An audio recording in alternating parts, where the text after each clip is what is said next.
I was the type of man who didn't look twice at anything, but with her, I could never look at anything else again. I arrived as an outsider seeking silence, invisibility, the kind of peace that only exists when no one knows your name. And then she appeared, with that walk that didn't ask for permission, that tongue that cut before smiling, and a way of existing that undid in seconds everything I had spent years building. I tried to keep my distance. I swear I tried. But every time she turned those eyes toward me, my body remembered everything I had sworn to forget. I survived war, deserts, things that have no name. Helena Gonzalez was the only thing that left me defenseless. And now she is the only place where I want to lose myself and be found with each new day. You voted in the community tab poll and chose the story of the mysterious outsider, so I granted the request. If you like stories that burn slowly and stay in your memory, leave a like, subscribe to the channel and come with me. This story is just beginning. The late afternoon heat was not just a temperature, it was a presence. It wrapped around the skin like a long-held secret, dense and persistent, the kind that does not ask permission to stay. The breeze came in rare puffs, bringing the smell of hot asphalt and dust, only to remind one that in that forgotten corner of the world, nothing came without effort. Willowridge boasted a decadent charm.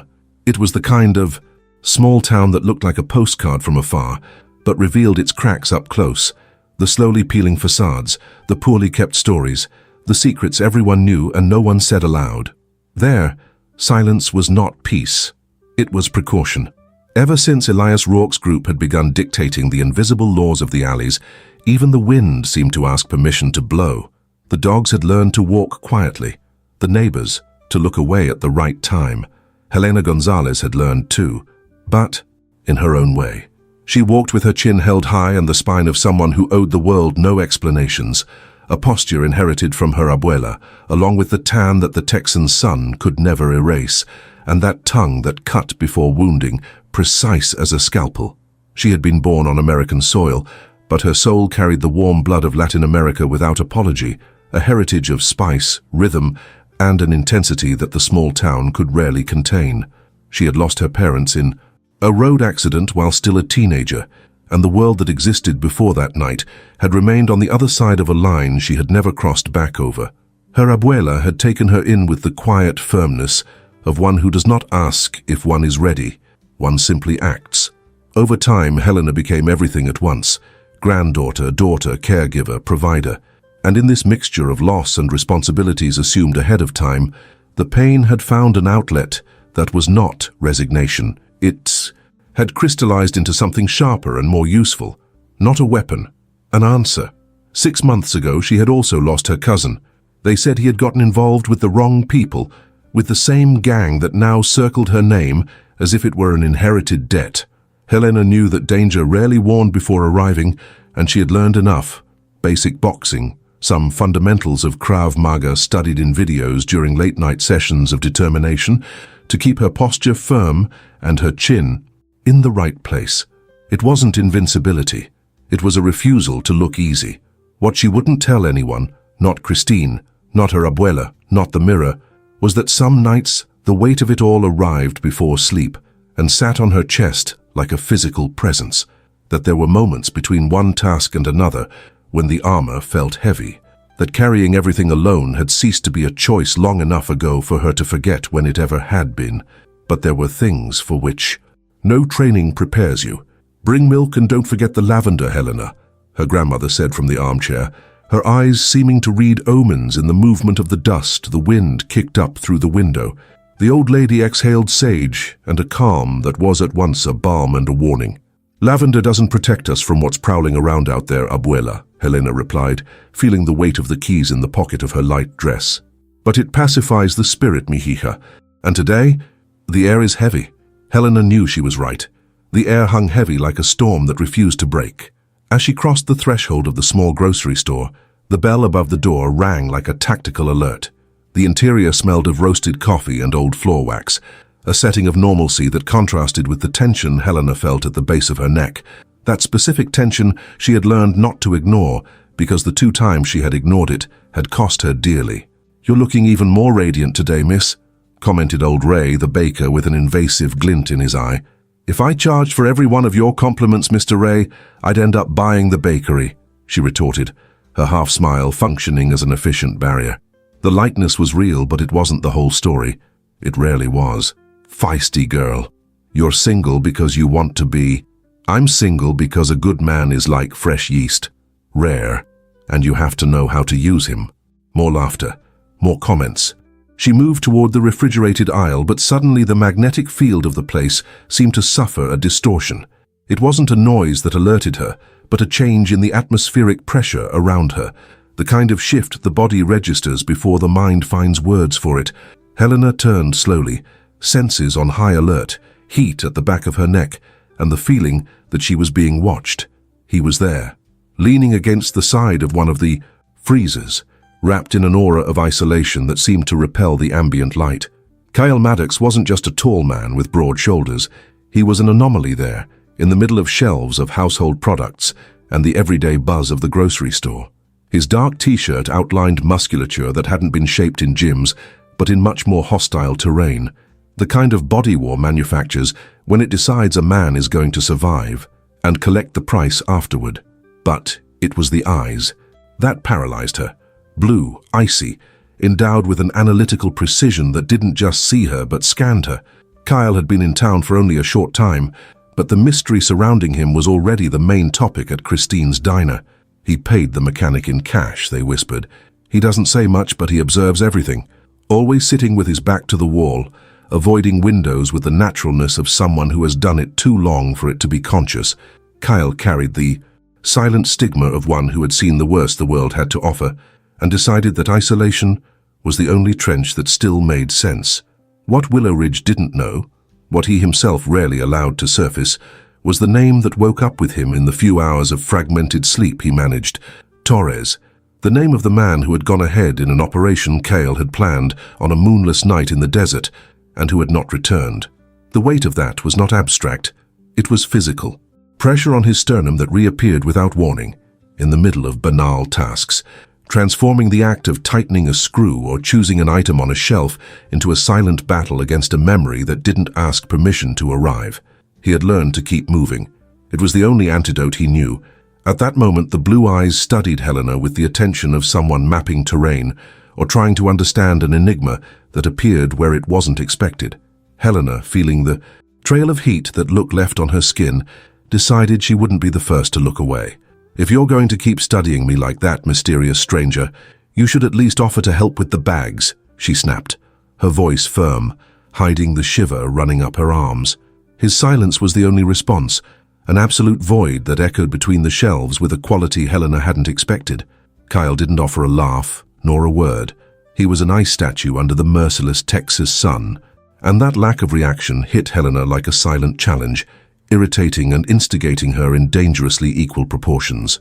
As she walked away, Kael allowed his eyes, blue as the center of a flame, to follow the fluid movement of the blue dress against her curves.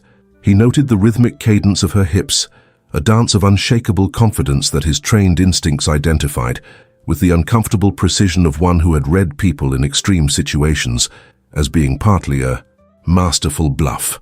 He had known soldiers with that exact look, the kind that hides deepest vulnerability behind a sharp bayonet, ready to wound before being touched. He recognized the pattern because it was his own. There was an invisible magnetism between them, a gravity that pulled the air out of both their lungs without either of them having done anything to provoke it. For Helena, it was as if the stranger were fumbling with her soul without needing a single touch, reaching places she normally kept locked away with more care. For Kael, it was the uncomfortable awakening of something he believed he had left on a distant battlefield, along with other things he hadn't been able to bring back. But neither of them admitted it immediately.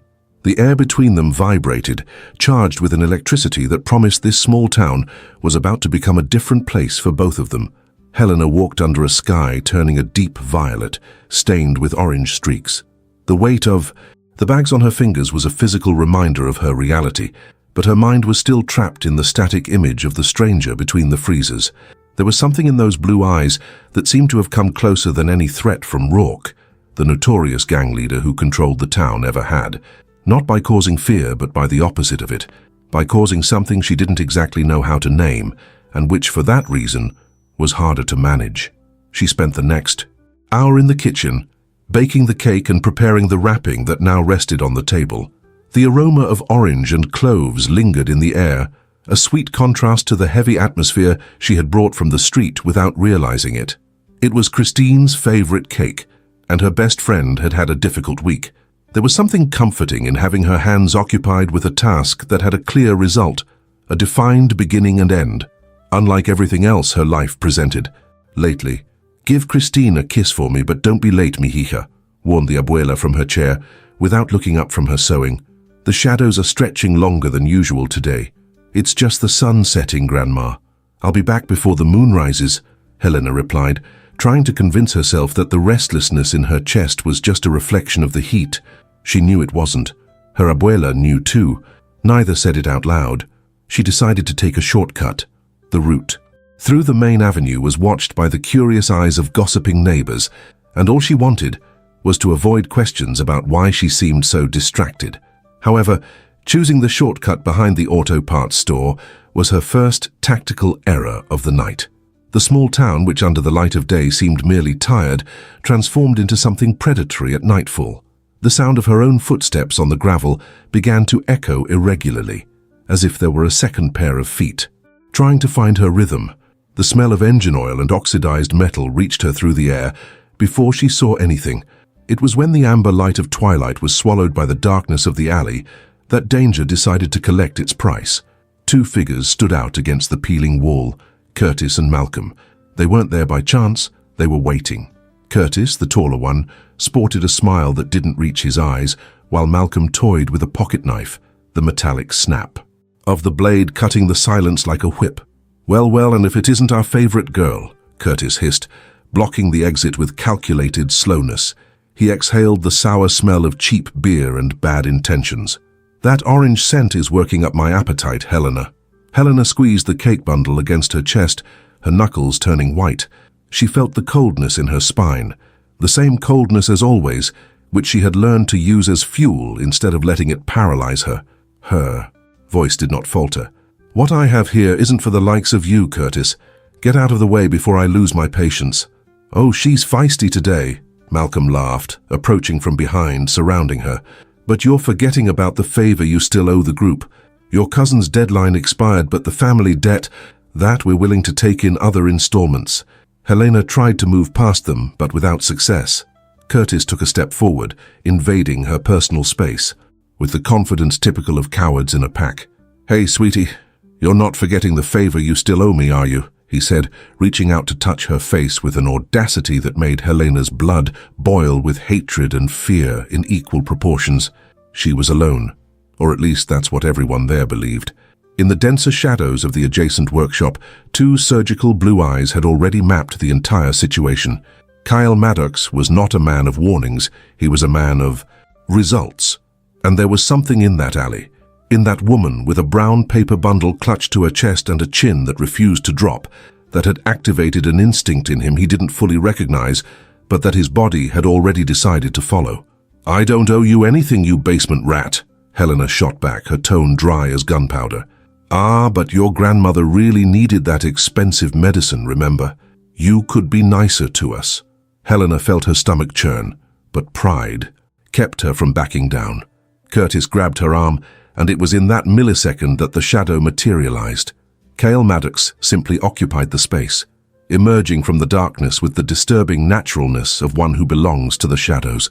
His presence brought a sudden chill to the alley, not the chill of fear, but of something much more definitive. Curtis still had his fingers on Helena's arm when the atmosphere of the alley suffered a sudden compression. There were no running, footsteps or shouts of warning. There was only a voice coming from the shadows near the peeling brick wall, low, contained with the terrifying neutrality of one who has already seen the worst the human being can offer and stopped being impressed by it. "Did you miss a manners class, Guy, or were you just born an imbecile?" Curtis's smile froze. The two thugs startled, surprise quickly turning into defensive disdain, the reflex of one who needs to regain control of a situation that escaped before it was even understood. "Look at this. The outsider decided to come out of his hole," Curtis sneered, puffing out his chest. "Better get back to your grease. Here in Willowridge, Those who aren't invited end up becoming a statistic. Malcolm took a sidestep, closing Kael's angle of vision, the pocket knife blade glinting under the pale light of a distant street lamp. "You're in the wrong territory, fake soldier." Kael didn't answer. He didn't clench his fists. Theatrically, didn't adopt a street-fighting stance. He just took a step forward, entering the circle of light, his expression an absolute void, his eyes mapping every joint, every intention of movement, with the efficiency of one who had done this so many times that the body executed before the conscious decision. 3 seconds, he murmured, almost to himself. 3 seconds for what, you nutcase? Curtis lunged forward, his right hand reaching for something in his back pocket. It was his last mistake. Kael moved with an economy of movement that bordered on the supernatural. For Helena, watching with her heart in her throat, everything seemed a blur of technical efficiency. No disorganized exchange of punches, no hesitation. Kael intercepted Curtis's advance with a block that seemed to break the man's will before it even hit his body. With a hip swivel and precise leverage, Curtis was projected against the brick wall with a dull thud that expelled all the air from his lungs. Malcolm tried to intervene, brandishing the knife erratically. A circular movement, a dry snap of a joint pressed to the limit, and the weapon fell onto the gravel before he could process the pain. In moments, both were on the ground. Silence returned to the alley abruptly, not the stillness of peace but a dense vacuum, broken only by the loud, frightened breathing of the two thugs. They scrambled up with difficulty, their arrogance shattered, and retreated through the shadows of the side street like those who had just encountered something for which they had no category. Kael didn't even bother to watch them leave. His attention turned entirely to the woman before him. He took a step forward with a slowness Helena considered at once protective and invasive. The air between them was saturated with adrenaline, but a new element began to invade his senses. The sweet, citrus aroma of the orange cake she still clutched to her chest, the smell of cloves, and fruit zest trying to soften the harshness of that dirty alley. It was a sensory invasion he hadn't foreseen. For a second, he felt the violent contrast between the leaden world he had come from and the domestic sweetness she carried with the naturalness of one who doesn't know how rare it is. He forced his eyes to stay on hers, icy and inquiring. "Did you know exactly what you were doing back there? Or do you just like to test your luck with the wrong kind of monster?" Helena narrowed her eyes but didn't back down. She invaded his personal space with that courage, bordering on insolence, the courage of one who learned early that backing down is always more expensive than standing your ground. She felt the heat emanating from his body, the smell of metal and neutral soap mixed with something she couldn't identify, but that arrived before any reasoning, and which for that reason was harder to ignore. "And you?" she countered, her eyes scanning his face with a speed that feigned carelessness but wasn't. "Do you usually sprout from the ground whenever trouble appears? Or is this shadow pose with a frozen hero complex just your particular way of welcoming people?" She paused for a second, her chin up. "I would have handled them. With the cake bundle," he said. It wasn't mockery. It was merely the observation of someone who had evaluated the entire situation and reached a conclusion, and who delivered it now with that specific dryness of one who doesn't need to raise his voice for the sentence to carry weight. The corner of his mouth moved. It didn't quite reach a smile, but it belonged to the same family, and Helena noticed, with an irritation that wasn't entirely irritation, that it looked good on that marked face. "I would have improvised," she replied, her voice firm, her dignity intact.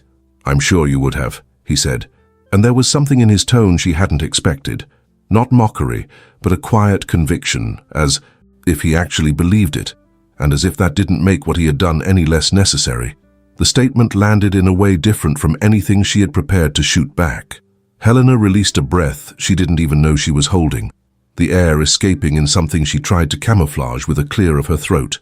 Involuntarily, her eyes went down his arms, the scars that crossed his forearms with the irregularity of stories that weren't told, the dark-lined tattoos that disappeared under his sleeves like chapters she didn't have access to, a biography written in relief and ink that Willowridge would never be able to fully read.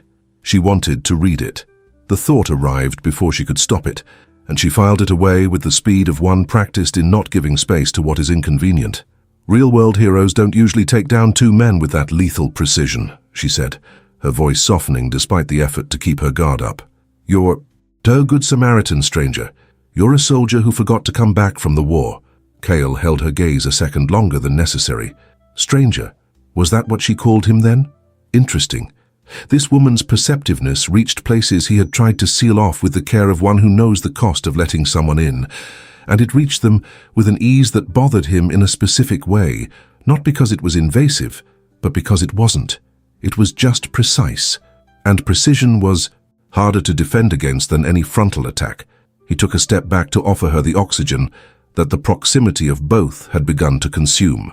"Kael," he said, his voice coming out with a quality different from before, less command, more statement. "Kael Maddox, so you don't have to call me stranger, and you don't need to thank me."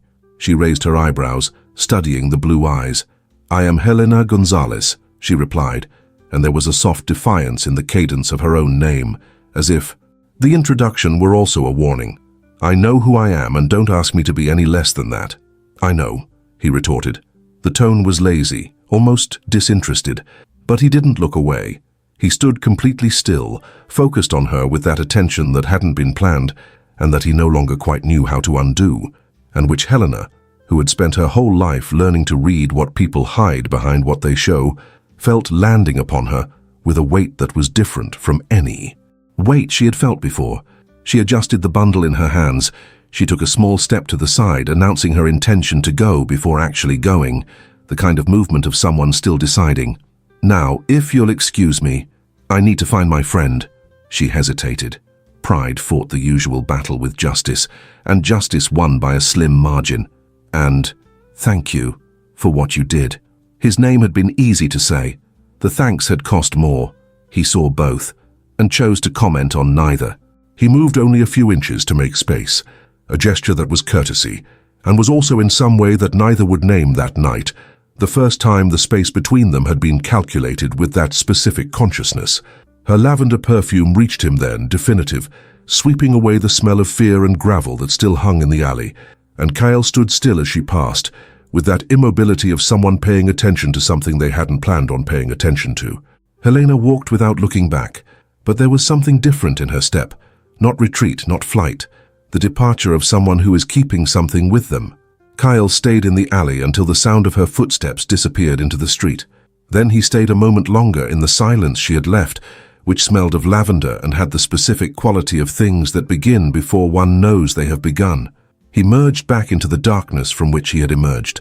The heavy sound of boots on concrete was the only noise left, slowly fading.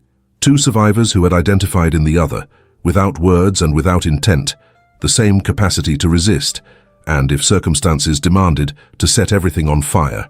Helena remained still for a time, her fingers pressing the paper of the bundle.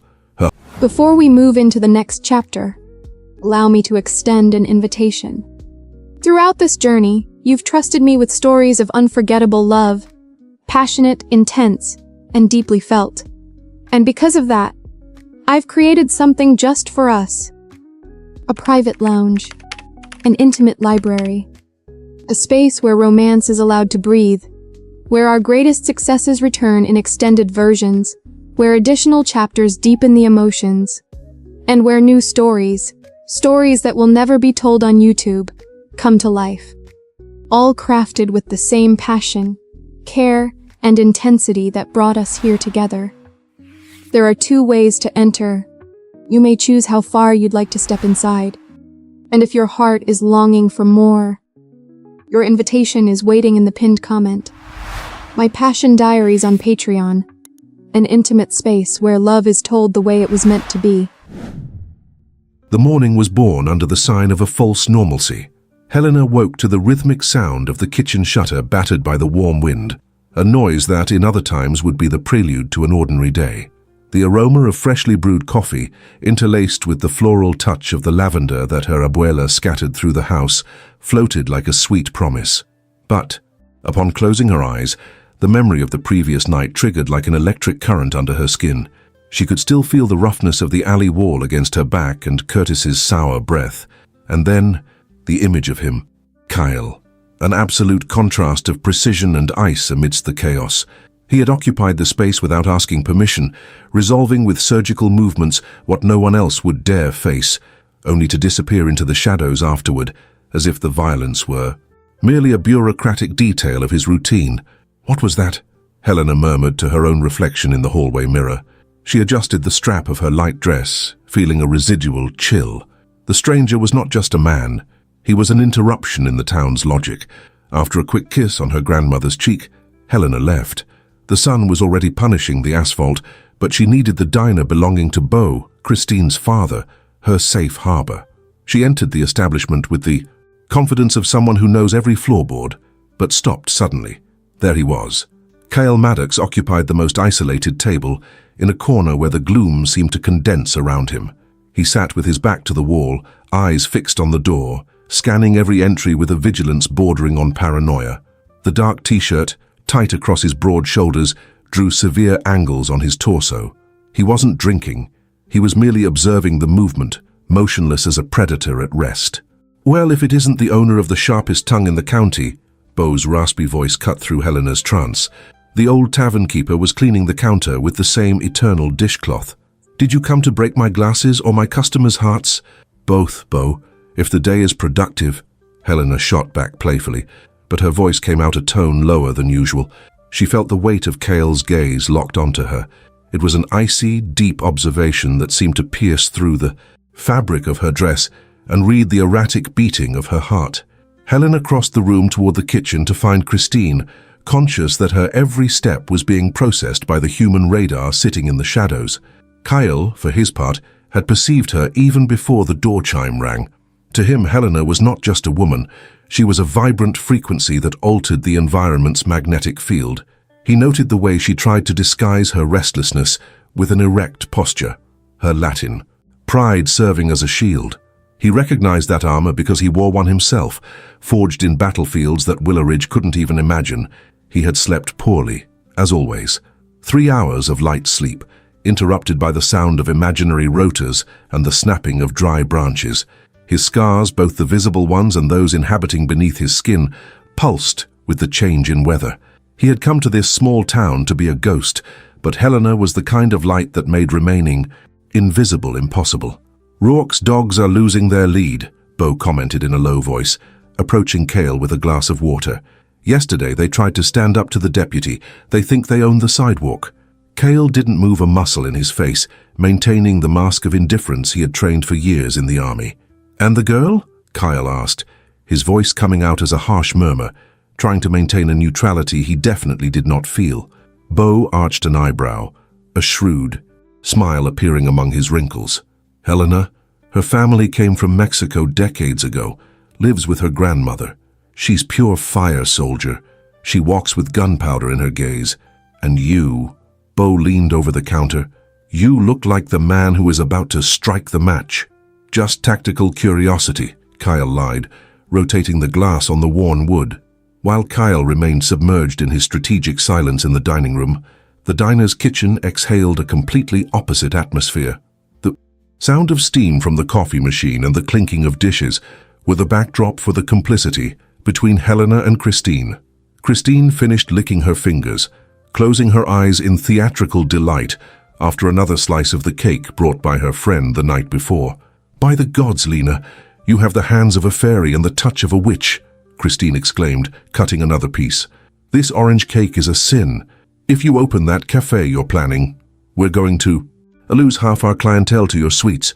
You were born for this, girl." Helena smiled, feeling the warmth of the compliment heat her chest. "It's just the abuela's recipe with a few more spices, Chris. Cooking is the only thing that still makes me feel like I have control over something." Christine wiped the corner of her mouth and leaned over the stainless steel counter, lowering her voice to a frequency loaded with malice. "Speaking of control, what happened yesterday? The mysterious, handsome soldier emerging from the shadows to save the damsel in distress. It sounds like a movie script, but the man sitting out there doesn't look like an actor. He looks dangerous and very, very interested in you." Helena felt her face heat up instantly, a blush that betrayed her biological treason. "Don't start, Christine. He was just in the right place at the wrong time for those idiots. It wasn't heroism, it was garbage disposal." "I see," the friend teased, arching an eyebrow. As you told me, he took down 2 of Rourke's men as if he were swatting flies. If that isn't a knight in black armor, I don't know what is. Imagine what that pair of tattooed arms could do if— Stop! Helena interrupted, laughing and giving Christine's arm a quick pinch. Stop making up crazy ideas in your head. The man is a block of ice. Nobody knows anything about him. He is a problem, Chris. And I already have enough problems with the last name Gonzalez. Christine's laughter died away slowly, replaced by a shadow of seriousness that made Helena's stomach knot. She held her friend's hand over the counter, her grip tightening. Speaking of problems, Lena, I need to be serious. Christine looked toward the kitchen door before continuing. I heard some of Rourke's men talking near the docks earlier today. They weren't just angry, they were humiliated. They were asking for the abuela's Latin girl and wanting to know who the ghost was that was with you. Helena tilted her nose up mechanically, the armor of pride returning to its place in a second. They know where to find me. I don't hide from rats. Don't be stubborn, Christine insisted, her face lined with concern. They're saying that Rourke won't let it slide. Stay alert, please. Helena nodded, but as she said goodbye and stepped through the diner door, the midday heat in Willowridge felt suddenly freezing. Christine's words echoed in her mind, and she felt a chill run down her spine, a physical premonition that her luck was hanging by a thread. She didn't have to walk 3 blocks for the presentiment to become flesh and bone. From a dark recess between 2 exposed brick buildings, Altman emerged. He didn't have Curtis's obvious brutality, but he possessed a serpent's smile and eyes that never stayed still, always calculating the next strike. "Hey, Gonzalez," he hissed, his voice like leather sliding on sand. "The boss sent his regards, and he's very curious to know who your new bodyguard is, or would he be your owner? Tell your boss that I don't have owners, Altman, and if he wants to know something, let him come and ask in person, if he has the courage," Helena shot back. Her Latin blood boiled in her veins, the heritage of strength speaking louder than the common sense that told her to shut her mouth. Altman let out a dry laugh, the sound of a razor scraping on stone. "You talk a lot, Princess, but luck in Willowridge has an expiration date and yours is running out." He took an invasive step, closing the distance until Helena could smell the cheap cigarettes. But before he could complete the intimidation, Altman stopped abruptly. The movement of his eyes was rapid, shifting beyond Helena's shoulder, and the color drained from his face as if he had just seen an armed ghost. Helena turned slowly. Kael was there. He emerged from the corner, imposing, confident, arms crossed over his massive chest, the posture of someone who is in no hurry, because he already knows the end of the story. He didn't shout, didn't advance.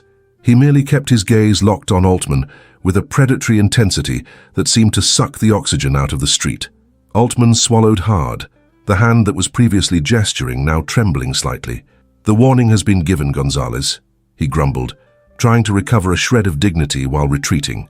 He cast a final look of caution, masked with a mixture of disdain and contempt, toward Kael's motionless silhouette, then spun on his heels, quickening his pace until he disappeared into the dust kicked up by the wind. Kael advanced slowly.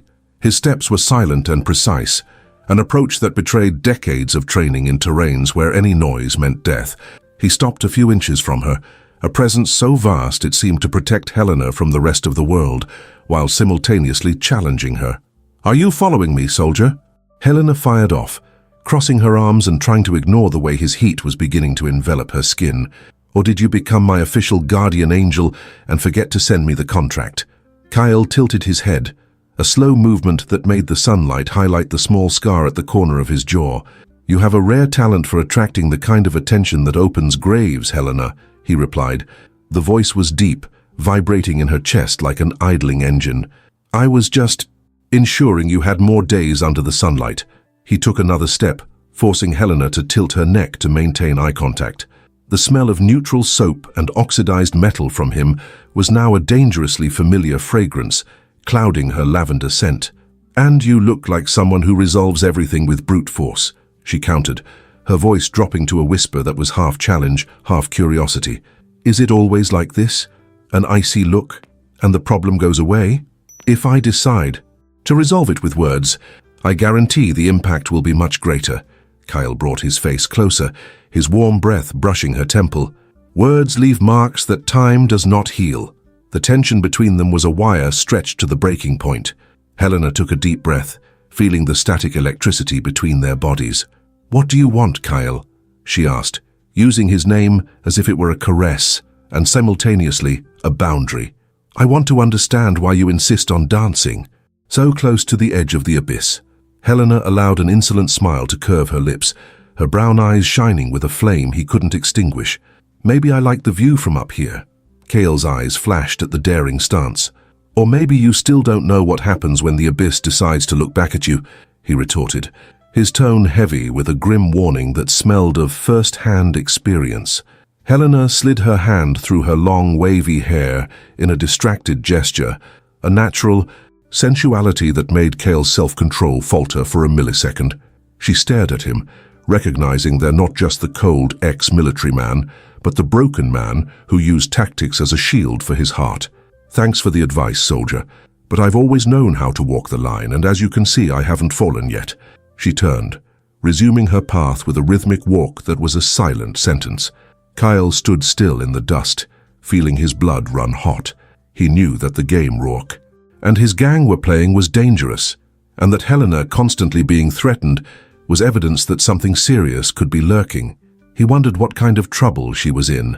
But the game Helena had just started was the only one capable of truly destroying him.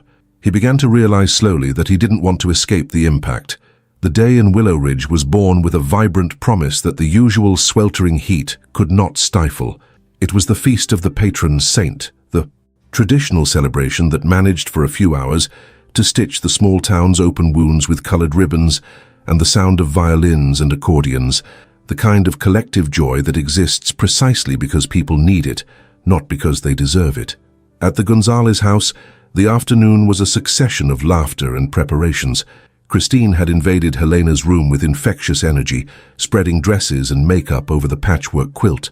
Forget Rourke, forget the debts, and for a moment, try to forget even that icy soldier, Christine teased, as she helped Helena zip up the terracotta silk dress that highlighted the tan on her shoulders. "Today, we are just going to dance and eat Donna Marta's fritters." Helena laughed, feeling the weight of the last few days lighten by 1 degree, only 1 degree, but it was something. Before leaving, they went to the living room to say goodbye to the abuela. The old lady was in her wicker throne, the crochet moving, with the precision of someone who knows every stitch of life. "You're really not going, Grandma? Bo promised the first keg of beer is on the house," Helena joked, kissing her grandmother's forehead. "Go and enjoy yourself, mihija. My heart has had enough parties. I prefer the company of my soap opera and the silence of my tea." The old lady paused, her fingers stopping over the crochet. "But listen, take joy with you, but do not leave your vigilance at home. The wolf does not rest, just because the village is celebrating." Helena nodded. The familiar chill in her spine lasted longer than usual this time, as if the warning had reached a place where others did not. But soon the sound of music coming from the central square swallowed the silence, and she let it swallow her. The party was at its peak when they arrived. Strands of amber lights crossed the dark sky, creating a ceiling of artificial stars over the citizens. The aroma of grilled meat and boiled corn danced in the air. At the main stall, Bo served cold beer with impressive agility, while Deputy Miller circulated among the families with a smile that seemed, for the first time, genuinely relaxed. A few meters away, leaning against a light pole out of the direct reach of the lights, Kael Maddox had chosen his position with his usual care. Back protected, wide angle of vision, unobstructed exit. It wasn't paranoia. It was the kind of habit the body incorporates after enough time in. Places where a mistake cost someone their life. Sometimes yours, sometimes that of others. Torres would have liked this. The thought arrived without warning, as it always did, in the form of a brief and vivid image. The wide smile of his sergeant in front of anything with lights and music, that enthusiasm Kael had found excessive at the time, and which he now recognized with the specific clarity of irreversible losses as one of the things he missed most. Torres had died in an operation Kael had planned. The report said enemy miscalculation. Kael knew what the reports did not say. He lightly pressed the metal of the dog tags through the fabric of his shirt, an unconscious gesture, repeated so many times it had become the physical equivalent of a thought, and shifted his eyes to the crowd, to her. Helena was laughing with Christine, gesturing while tasting a snack. her dark hair catching the glow of the amber lights. There was a vitality in that joy, something real and pulsing that contrasted with silent violence against the permanent grey he carried inside. The desire to move closer to it was almost physical. The habit of not doing so was older and stronger. For now. Moments later, the atmosphere changed before any sound announced it. There was no noise, only that change in pressure that Kael recognized from very different places. 3 of Elias Rourke's men entered the premises with the calculated slowness of those who do not need to run, because they already know the message will arrive. They didn't create trouble. They just walked, eyes scanning the crowd with a familiarity that was itself a threat. The conversations of some nearby citizens dwindled discreetly, like a flame receiving less air. Deputy Miller tensed his shoulders, his hand moving down near his holster in a gesture that was more reflex than intent. Kael identified the tallest of the 3. Decker, they called him, one of Rourke's sub-bosses. The moment he crossed the gate, there was something different about his posture tonight. It wasn't the usual arrogance of someone strolling through territory. It was the concentration of someone who came with a specific objective. Kael's eyes followed Decker's line of vision. It ended on Helena. Helena was grabbing a napkin when a boy of no more than 10 pulled her dress and handed her a crumpled envelope. "A man asked me to give this to you, miss." She opened the paper with fingers that were no longer completely steady, not out of fear yet, but from that physical recognition prior to fear, when the body processes before the mind is ready. The letters were irregular, but the message was precise. "What is mine always returns to my hands. Enjoy the dance, Gonzalez. It might be the last one with your feet on the ground." "Damn him," Helena murmured, low, the kind of imprecation that comes out when anger arrives before fear and tries to occupy its space. But soon, a familiar cold settled in her stomach, momentarily stealing the relaxed joy of the party. Christine read over her shoulder and turned pale. "Lena, this is a direct threat. We have to talk to Deputy Miller. He's right there with the mayor." "It won't do any good, Chris." Helena folded the note with a calmness that cost more than it appeared, because underneath it there was something she didn't want Christine to see. Not the usual unshakable courage, but the other thing, the one that appeared at 3 in the morning when the house was silent, and she thought of her grandmother sleeping in the next room, vulnerable in a way Helena couldn't fully protect. "Miller knows who rules here when the lights go out. Making a report now would only make things worse for the abuela. We've received many threats. I know how this works." Christine squeezed her arm with a resigned sadness that hurt more than any word could. "I'm so sorry. You can't even have one night of peace, Lena." Helena tucked the note into the neckline of her dress, feeling the paper against her skin like an ember. She looked up and met Kael's eyes across the square. He had not moved, but his jaw was set in a way different from his usual tension, and there was something in those blue eyes she hadn't seen there before. Not calculated vigilance, but something closer to contained fury, the kind a trained man holds with his teeth because he knows the cost of releasing it in the wrong place. He had seen the note being delivered. He had seen Decker. He had seen everything. For an instant, just one, Helena felt the weight of it land on her in a way that wasn't protection, but something more complicated. She wasn't used to being seen this way, with all this attention, with this specific weight in someone's eyes. It was disconcerting, and at the same time it was the hardest thing to pull away from that she had encountered in a long time. She took a deep breath. She smiled at Christine with the pride she had learned to use as an anchor. "Let's dance. If it's my last dance, let it be the best one of all." The music shifted to a slower rhythm, a plucked guitar that seemed to tame even the night heat. Helena and Christine stopped panting, their faces slightly flushed. That was when Christine noticed the electricity in the air and made up an excuse that her father needed help with the ice, disappearing with the complicit smile of someone who fools no one. Kael walked up to Helena. With that slowness that wasn't hesitation, it was the slowness of someone who knows exactly what they are doing and measures every step. The fabric of his shirt marked the angles of his shoulders, the tension he carried permanently, that specific vulnerability that exists beneath the discipline of one who was shaped to endure more than the human body was built to handle. "You dance as if there were no tomorrow, Miss Gonzalez," he said, stopping at a distance that was an invitation to danger. "You're watching me as if you're mapping a minefield," she shot back, with the half-smile that was her trademark. "How long are you going to follow me? Or did you become the party's official security?" "Until you stop walking toward danger," he replied, and there was something in his voice she wasn't used to hearing from him. Not calculated coldness, but a more vivid edge, closer to the surface. What a thoughtful protector, she ironized, though the glint in her eyes was something else entirely. "I bet you use that line on every girl you meet." Kael took a step forward, invading the magnetic field emanating from her. "I don't meet girls, Helena." The tone was low, direct, devoid of any ornament. "I stay quiet and wait for them to pass." A minimal pause, blue eyes fixed on hers. "You are the first one who doesn't pass."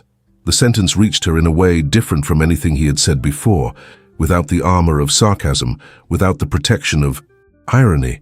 It was simply true, and the simplicity of it was more disconcerting than any elaborate declaration could have been. Helena felt something move inside. Not the usual confident satisfaction, but something quieter and more complicated, the kind that appears when someone gets closer than you had planned to let them. "And what am I then?" she asked, and the question came out with less edge than she intended. "Stubborn, impulsive, someone who doesn't know when to retreat." She laughed softly, moving even closer, the heat of their two bodies almost merging under the amber lights. "And you? Cold, controlling, with an ego that barely fits in this square."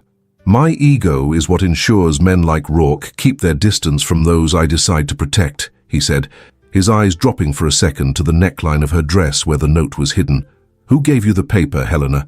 Are they threatening you again?" Her posture hardened instantly, her emotional shield returning to its place with the speed of a trained reflex. "You should stay out of these matters. Willowridge has its own laws."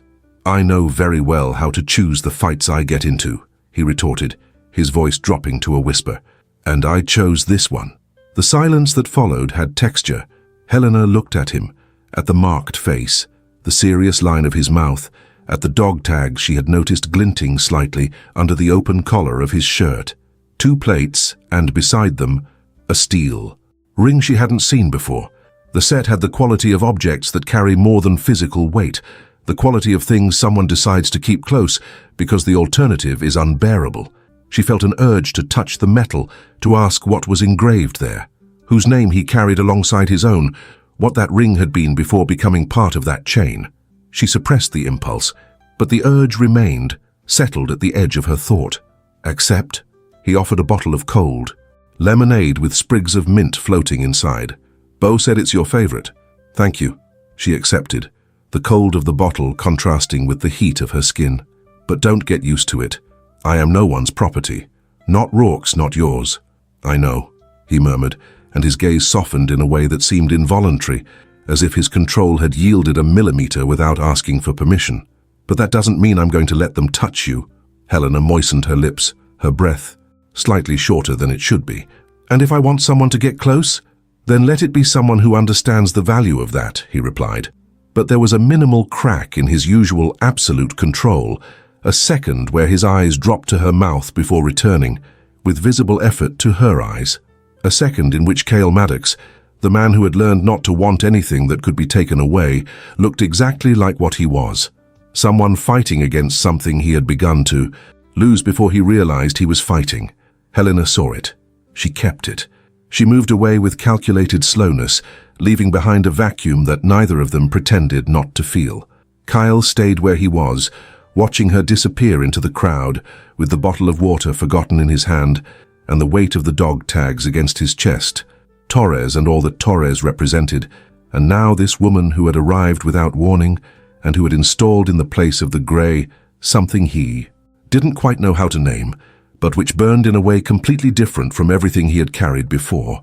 Hours later, when the party began to dwindle and the ice in the stalls melted, Bo approached Kael at the edge of the square. The silence of the dawn was broken only by the end-of-party murmurs and the distant sound of someone putting away wooden chairs. "So, soldier?" Bo asked, observing his friend with the discreet attention of someone who has known him long enough to read what isn't said. "The Gonzalez girl, is she just going to be a problem, or the kind of problem you don't want to let go of anymore?" Kael remained silent for a moment, blue eyes lost in the darkness of the direction where Helena had disappeared. "She's much more than a problem, Bo," he murmured, and his voice had that raw quality of confessions that escape when the guard drops for a second longer than planned. "Helena Gonzalez is the kind of fire I have no interest in putting out." Bo laughed softly, slapping his friend on the shoulder with the frankness of one who can afford to tell the truth. "Then prepare the extinguisher, my friend, or learn to like the ashes, because Rourke won't stop until one of you falls." Kael didn't answer, but the hand that had touched the dog tags a few minutes earlier moved down slowly, fingers opening and closing once in the air, like someone checking that they are still whole. For now. Festival. A few days had passed since the festival, but the dust suspended in the air seemed to carry the echo of the words exchanged under the amber lights. The city's routine had resumed its slow pace, but for Helena, the afternoon silence was merely a canvas where she projected the unsettling blue of those icy eyes. The deep, guttural roar of a V8 echoed through the open walls of Willowridge Auto Parts, vibrating directly into the spine of anyone passing by on the street. Helena didn't even intend to go in. She was passing through with her heavy backpack on her shoulders and the weight of library books as a reminder of her obligations. But the sound, that sound, was a calling. It had a cadence she knew by instinct, a melody of metal and power that evoked childhood memories of the smell of grease and of hands that knew exactly where to tighten. She stopped at the threshold of the workshop. The environment was a sanctuary of shadows and slanted sunbeams, where dust danced in the air saturated with oil and iron. In the center, there he was, his back turned as always, with his broad shoulders casting a frontline silhouette, even while hunched over an engine part. "Bosch 115 series," Helena let out, her voice cutting through the roar of the machine with casual precision. A half smile played on her lips. "70s muscle cars. My father made me change one of those before I was 12. He used to say that if I knew how to tame this system, I would never be at the mercy of any man on the road." Kael turned slowly. His blue eyes pierced through her with that surgical gaze that does not hurry. They evaluate, calculate, and seem to read the deepest layers of the soul without needing a single touch. "You're right," he replied, his voice a deep bass that competed with the vibration of the motor. "It's not common to see someone of your type recognize the anatomy of a classic like this immediately." "Of my type?" Helena crossed her arms and lifted her chin, invading his space with insolent confidence. "My father taught me that an engine has a soul, Kael, and that the sound of an exhaust reveals if the owner knows how to care for the machine, or if they just stomp on the gas until it breaks apart inside." His eyes dropped to the part under the open hood, as if it had suddenly become more alive. There was a brief silence, where only the late afternoon heat and the rustic smell of metal seemed to exist. "Want to see the car?" he asked. It wasn't a social invitation. It was a concession of territory, small, deliberate, and therefore more significant than any elaborate gesture. Helena nodded and followed him to the back of the workshop. The black Charger rested with somber pride under the open hood, revealing the heart of the machine in the roar. Helena approached without ceremony, her brown eyes scanning every detail with the attention of someone who knows what they are looking for. "It's like opening the chest of an old warrior, isn't it?" she murmured, more to herself than to him, her voice softening into a different register than usual. "You can see where it was wounded, but also where it still pulses." Kael observed her in silence. There was something disconcerting about seeing her like this. Her usual lifted chin was there, but her eyes had a different quality in that moment, as if the car had reached a place that everyday provocation could not touch. "Want to try?" He held out a wrench. She didn't hesitate. She dropped her backpack on the floor, pinned her hair back with the pencil that was tucked into the strap, and leaned over the engine with the naturalness of someone returning to a familiar place. The proximity allowed Kael to smell the scent of lavender and mint, fighting against the odor of oil, a sensory invasion that arrived before any decision to notice it. Helena identified the leak, loosened the fastener, and corrected the play with a precision that didn't need approval to exist. "I'm impressed. You really understand this," Kael said, and for the first time the shield of sarcasm was gone. There was respect, the kind that isn't said to please, but that escapes because it is true. She smiled, but remained concentrated on the metal. "I understand fixing things that others think are no longer worth the effort." The sentence came out low, almost confessional, and Helena felt the heat of it in her own mouth before processing what she had said. It was more than she had intended to reveal. She stayed there, fingers still on the part, without turning around, waiting for the moment to pass with the lightness that moments sometimes have the kindness to possess. Maybe because I've always felt a bit like that too. This time the words came out even lower, and when Kael didn't respond immediately, Helena looked up at him and saw that he was looking at her with an attention that was different from his usual vigilance. He wasn't mapping. He was listening. She wiped her grease-stained fingers on an old rag and stood up, and the familiarity of the gesture, that specific gesture of her father, who cleaned his hands exactly like that before closing the hood and saying, "All set, daughter, now she'll go," reached her with a weight she hadn't foreseen. She said nothing, but her throat tightened for a second, and she felt it tighten, and she didn't like having felt it. "Your father," Kael said, with a voice that had dropped an octave. "Is he still around?" The question came from an angle she didn't expect. It wasn't protection, it wasn't strategy, it was curiosity. The variety that only exists when someone truly wants to know.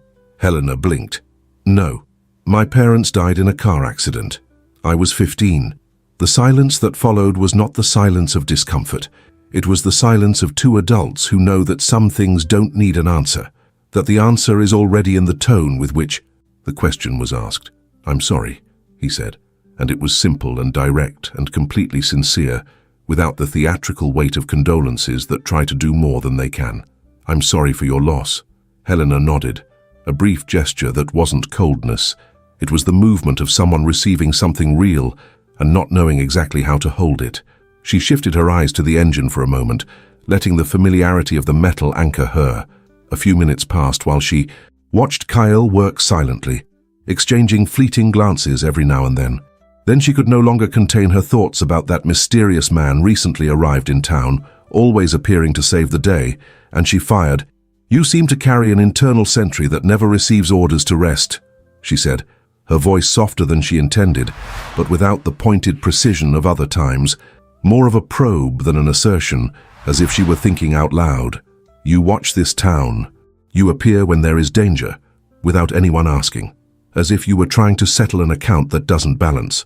She paused. "Or maybe I'm projecting things onto you that aren't there." Kael tensed his jaw, the kind of tension that isn't anger. It's the effort of not being what is being said with such precision. He took a step forward and stood quiet for a moment, his fingers closing slightly around the tool he still held. "You're almost right," he said finally. And there was something in the sentence that cost him, the resistance of a man who had learned that being read was the first step to being reached, and who was no longer sure he wanted to avoid it. It's not compensation, it's habit. When you spend enough time being responsible for someone's life, the switch no longer has an off position. Helena looked at him, at the marked face, at the eyes that had lowered for a second before returning to hers, at the dog tags that the movement had slightly displaced outside his collar, two metal plates that she looked at involuntarily and couldn't stop looking at. "Torres," he said, before she could ask, and the name came out as if it cost something to release it. "It was the name of my sergeant. He went first because I had planned the route." A pause of a second, brief but dense as weeks. The report said enemy error. He didn't finish the sentence. He didn't need to. Helena didn't say she was sorry. She didn't say it. It wasn't his fault. She didn't say any of the things people say because they don't know what to say. She stayed where she was, eyes on his face, and let the silence exist without trying to fill it, the kind of presence that is, in itself, a form of care. "Do you have no family? No one waiting for you somewhere?" "I have no one. For a long time. I lost my parents early. I have no siblings. My only family was my brothers in uniform, but I had to say goodbye to many of them in hostile territory. That must have been difficult." She spoke with a hint of genuine regret in her voice. "But life always offers new chances for a fresh start, doesn't it? You came back alive. That is a merit and a gift that cannot be ignored." Kael looked at her for a moment while something passed over his face. Not a dramatic crack, but the slightest loosening of someone surprised by something they hadn't planned to find. "You don't just fix machines, do you?" he said, his voice huskier than he intended. "I like to understand how things work," she replied with the half-smile returning, but different this time. Less armor, more herself. complicated men included. That's dangerous, Gonzalez. Then stop being so interesting. The corner of his mouth moved, almost a smile, but contained like everything that came from him. Well, besides facing down bullies, understanding engines, and provoking men you shouldn't, what else do you like to do? The question didn't come casually. It came low, curious, as if he were testing ground that wasn't mechanical. Helena noticed, and she liked it. There was something deeply masculine in that direct interest, almost blunt but not invasive. He didn't ask to fill silence. He asked because he wanted to know, because he was beginning to see beneath the surface. She pondered for a second, not for lack of an answer, but because she felt her own guard drop an inch. "I like to cook," she said finally, softer than she intended. "I like to take my grandmother's recipes and reinvent them, mix tradition with something of my own, create new combinations." As she spoke, his eyes didn't pull away, and she felt it, felt the way he observed not just what she said, but what changed in her as she said it. "I learned from my mother and from the abuela," she continued, shifting her gaze for an instant, as if she needed to search for that memory in a protected place.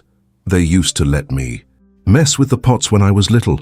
I would get all covered in flour and pretend I knew what I was doing." A smile appeared, but there was melancholy mixed in there. "I have very beautiful memories of those moments." She let out an involuntary sigh, and it was there that he noticed something different. This wasn't the woman who faced down armed men with sharp words.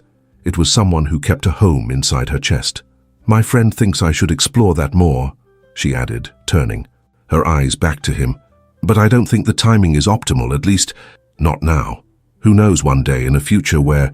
The sentence dissolved in the air, and in that uncompleted space something shifted.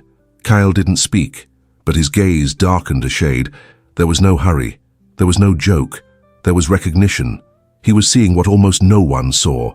Helena felt it first in her stomach, that uncomfortable perception that she was being observed not as a challenge, but as a possibility. He tilted his head slightly as if he were memorizing every detail. The way the light drew the contour of her mouth, the way her fingers still held the wrench naturally, the contrast between grease and delicacy. Everything about her was a living contradiction, and he wanted to understand every layer. "You have many layers," he finally admitted, his voice lower than anything he had said earlier that afternoon. "Layers I didn't expect to find in a small-town workshop." She held his gaze. She didn't back down, but now there was something different in the depth of her brown eyes, a new awareness, a mutual recognition that they were crossing an invisible line. "Only the brave have the breath to face what's under the hood," she replied, and there was genuine tenderness mixed with the provocation. "And I think you're the bravest man who has ever stepped into Willowridge, even if you don't yet know what to do with that." The silence that settled wasn't empty. It was dense, living. Helena lifted the wrench, ready to return it to the bench, but before the metal touched the surface, his hand closed over hers. The contact was direct, warm skin against fingers still stained with grease. He didn't pull the tool. He didn't let it go either. He just kept his hand there as if the part were an excuse for something larger. "Don't put it on the bench," he murmured. "Give it to me." She held his gaze while transferring the weight of the wrench to his hand, but the gesture forced them to stand closer. Too close. His arm brushed hers, the heat rose too fast to be ignored. "You like to test limits, don't you?" he said, his voice husky, more intimate than any previous sentence. "Only the ones that seem too solid to be real," she replied, trying to maintain her firmness, although her breathing no longer followed the same rhythm.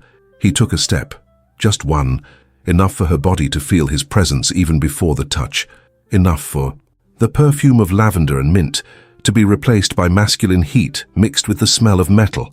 "You read me as if I were an open manual," he said, his thumb still lightly brushing the side of her hand before he let go of the tool. "But there is one thing you haven't deciphered yet." Her brown eyes wavered, not out of fear but expectation. "And what would that be, soldier?" He leaned in a little, not invading, approaching. His breath touched the corner of her face before reaching her lips. "I'm not trying to fix anything when it comes to you." The pause was minimal, enough for her heart to beat too hard. "I want you, Helena." There was no metaphor. There was no shield. The sentence fell between them like something alive. She felt it first in her stomach, then in her chest, then everywhere at once. It wasn't just desire. It was choice. It was intent, and that was more dangerous.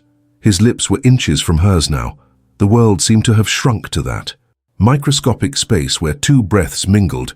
He raised his hand slowly, lightly touching the side of her face, like someone asking permission without using words.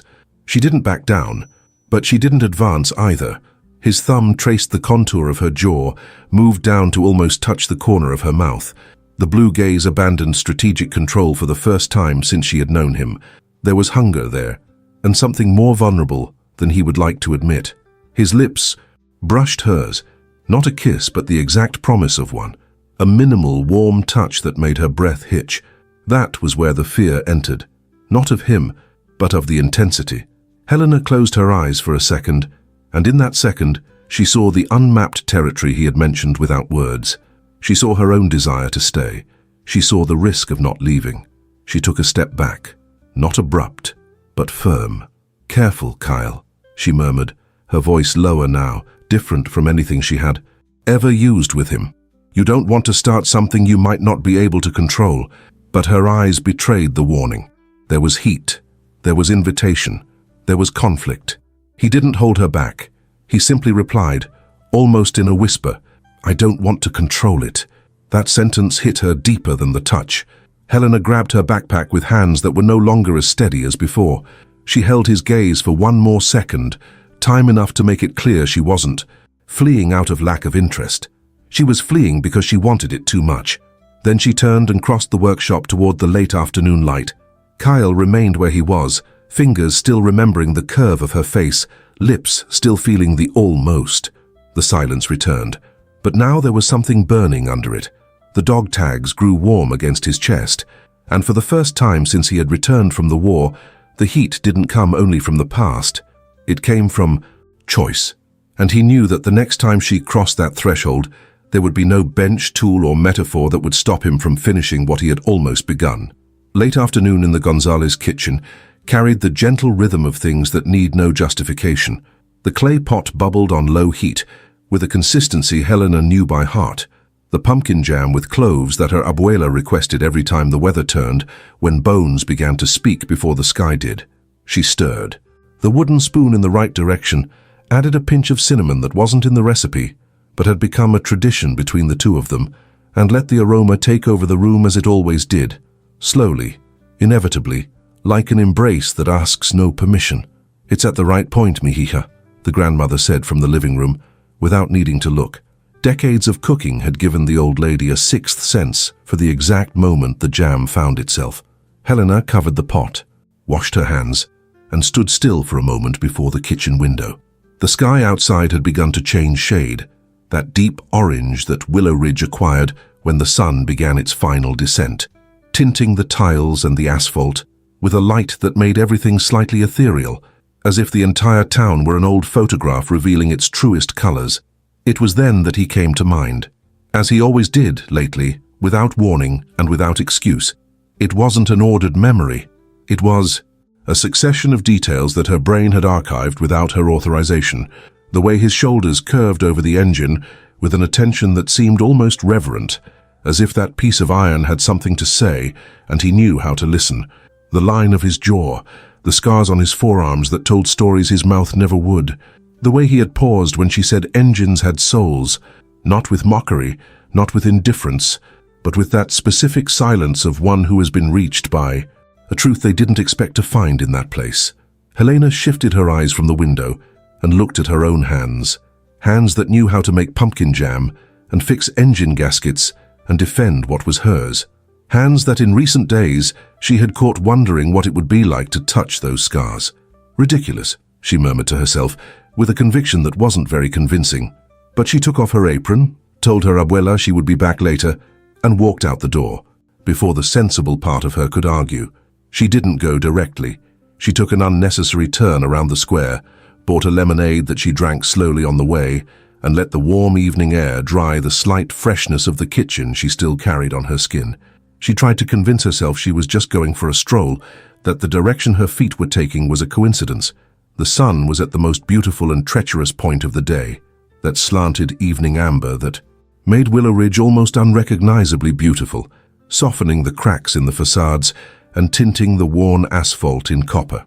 Helena walked without haste, or at least pretended to herself she was without haste, while her feet took, block by block, the direction she had decided not to take. Willowridge Auto Parts appeared at the end of the street, with its side doors open and a single light on inside. Helena stopped on the sidewalk for a second.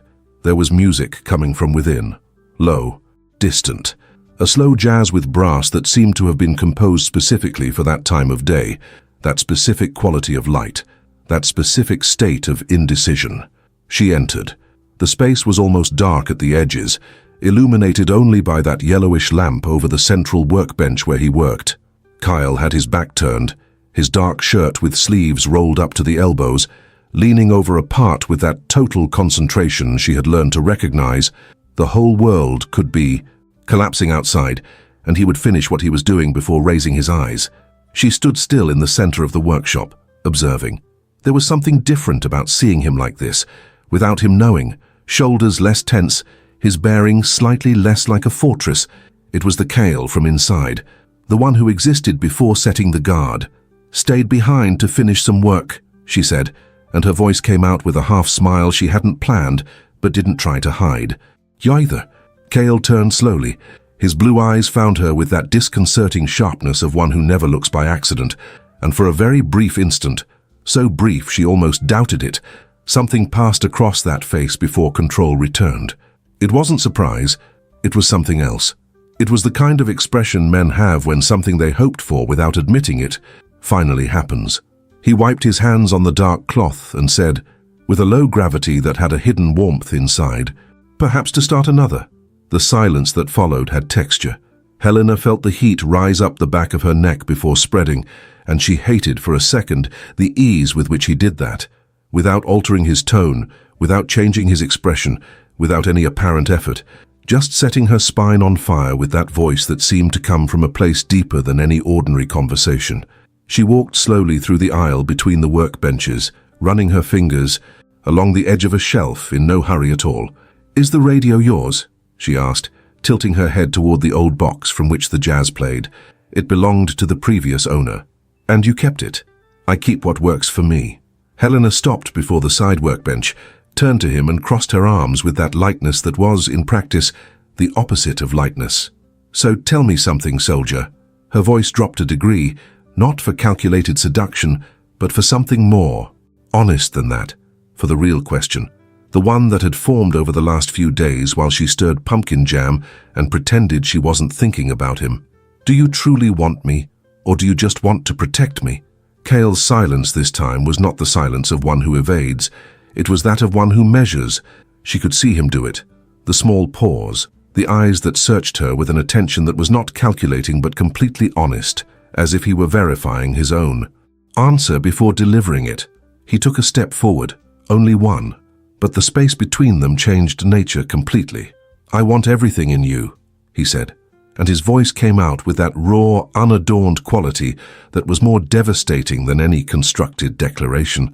"Even what challenges me, especially what challenges me," Helena breathed. The air entered slowly, as if the space around them had become denser. "That's dangerous," she said. "I know. You don't seem worried. I've been through dangerous places." The corner of his mouth moved very slightly, and she realized it was his version of a smile, that rare, small thing that was worth more than the easy smile of any other man. "None of them took my sleep like you do." She blinked. The confession landed between them with a weight that neither of them pretended didn't exist. "I take your sleep. You take everything I had decided not to have anymore, since I lost everything, and everyone." Helena uncrossed her arms. There was nothing else to sustain between them other than what was. He lost everything and everyone. A man without a past, and that made him even more intriguing and irresistible in her eyes. She took the final step, entering the heat that radiated from him, and raised her eyes to that face she had learned to read in recent days. The scars, the serious line of the mouth, the blue eyes that in that moment did not have their usual armor. "Then why are you still standing there?" she asked, her voice low, sensual, without the sharp edge, without the shield. Just the real question, hot and provocative as her Latin blood.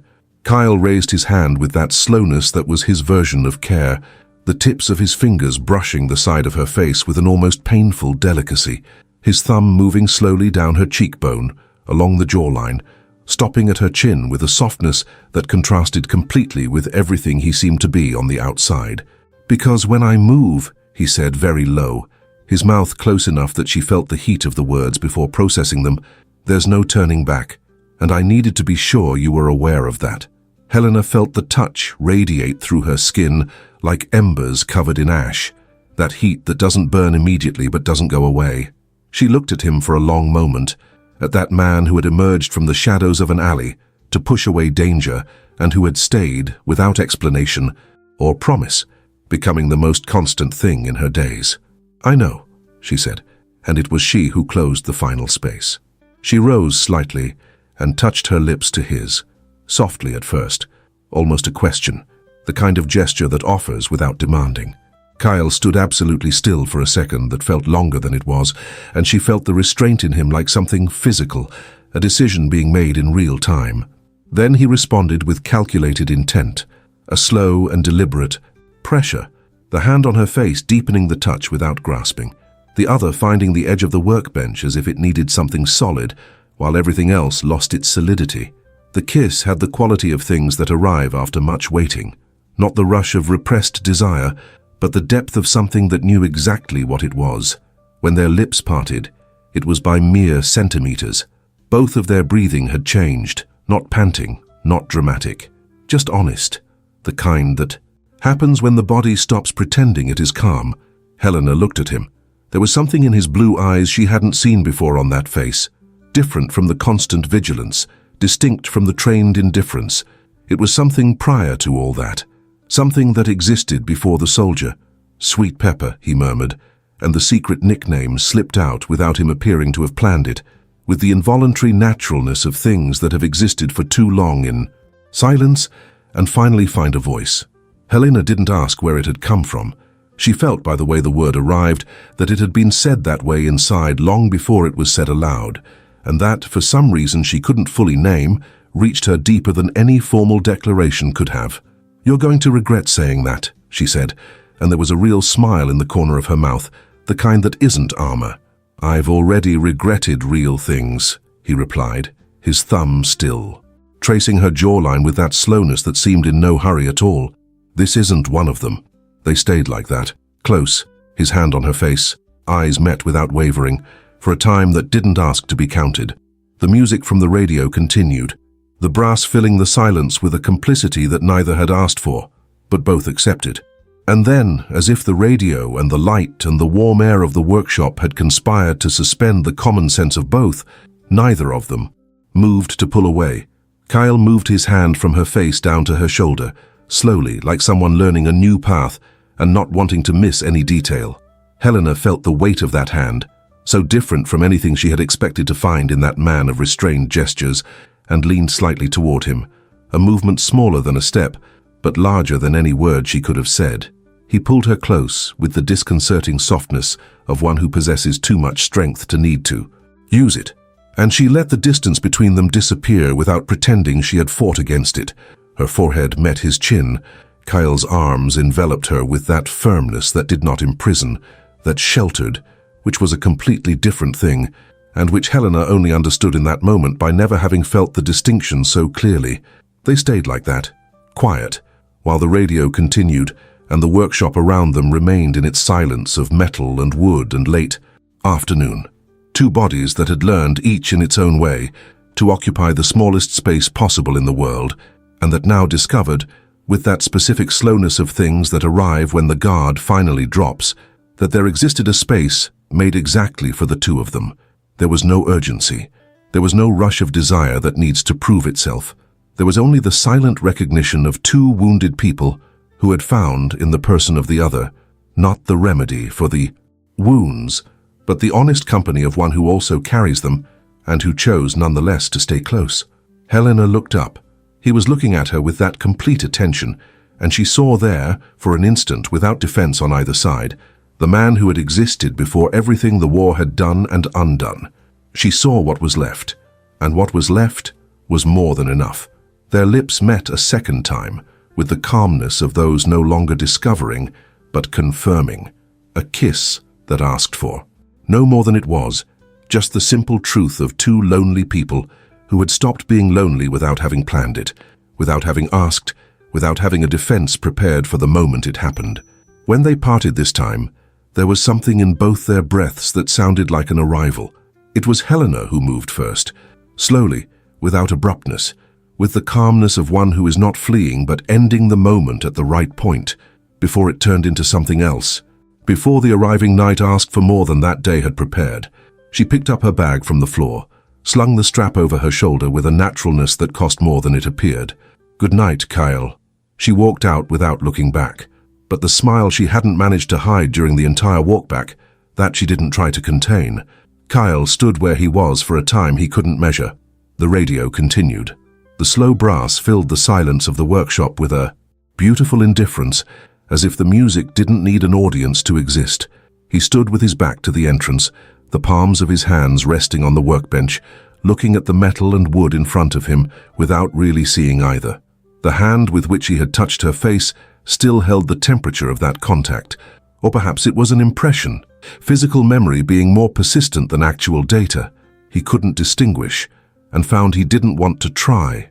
Sweet pepper. Itao had escaped just like that, without authorization, without planning. And what disturbed him wasn't the fact that he had said it, it was that it had been absolutely exact.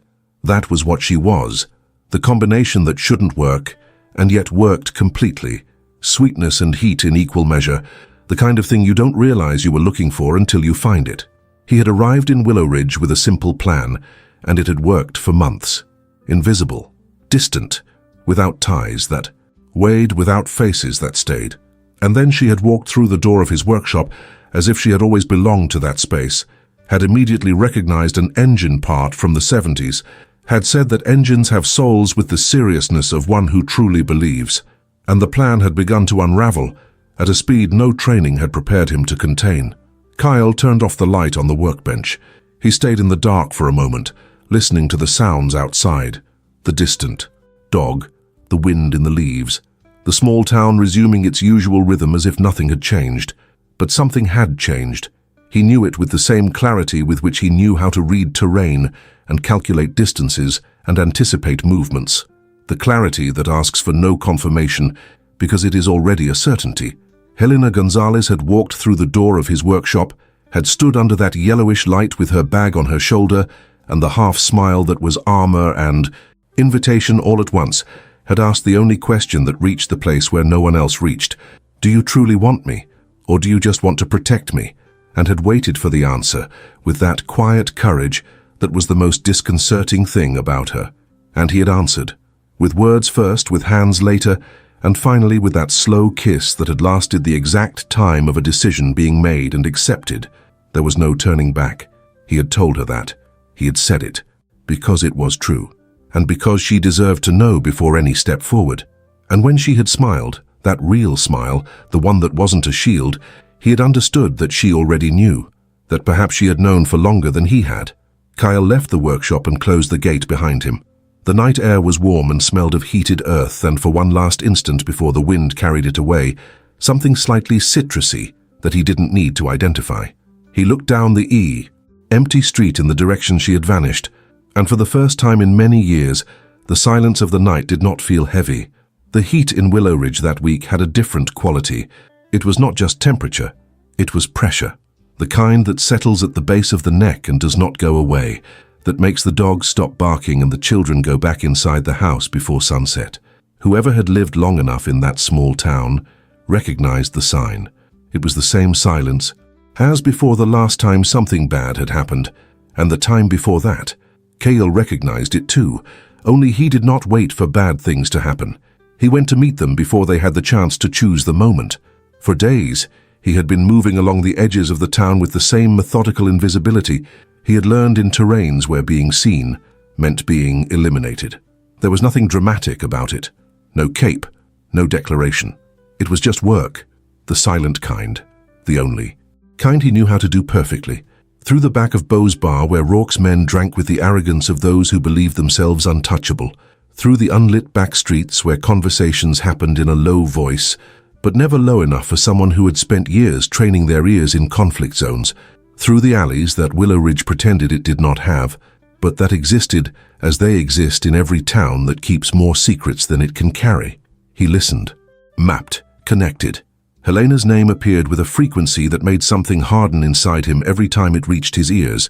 Not anger yet, but the precursor to anger, that specific coldness that precedes the decision. Voices of men who did not know they were being watched described the Gonzalez girl with the dirty familiarity of those who believe that a woman alone is, by definition, an open debt. Kael listened and kept every detail with the precision of someone who knows that. Memory in the moments that matter is the only weapon that does not need to be reloaded. The picture that emerged from those nights of listening was simple in its brutality.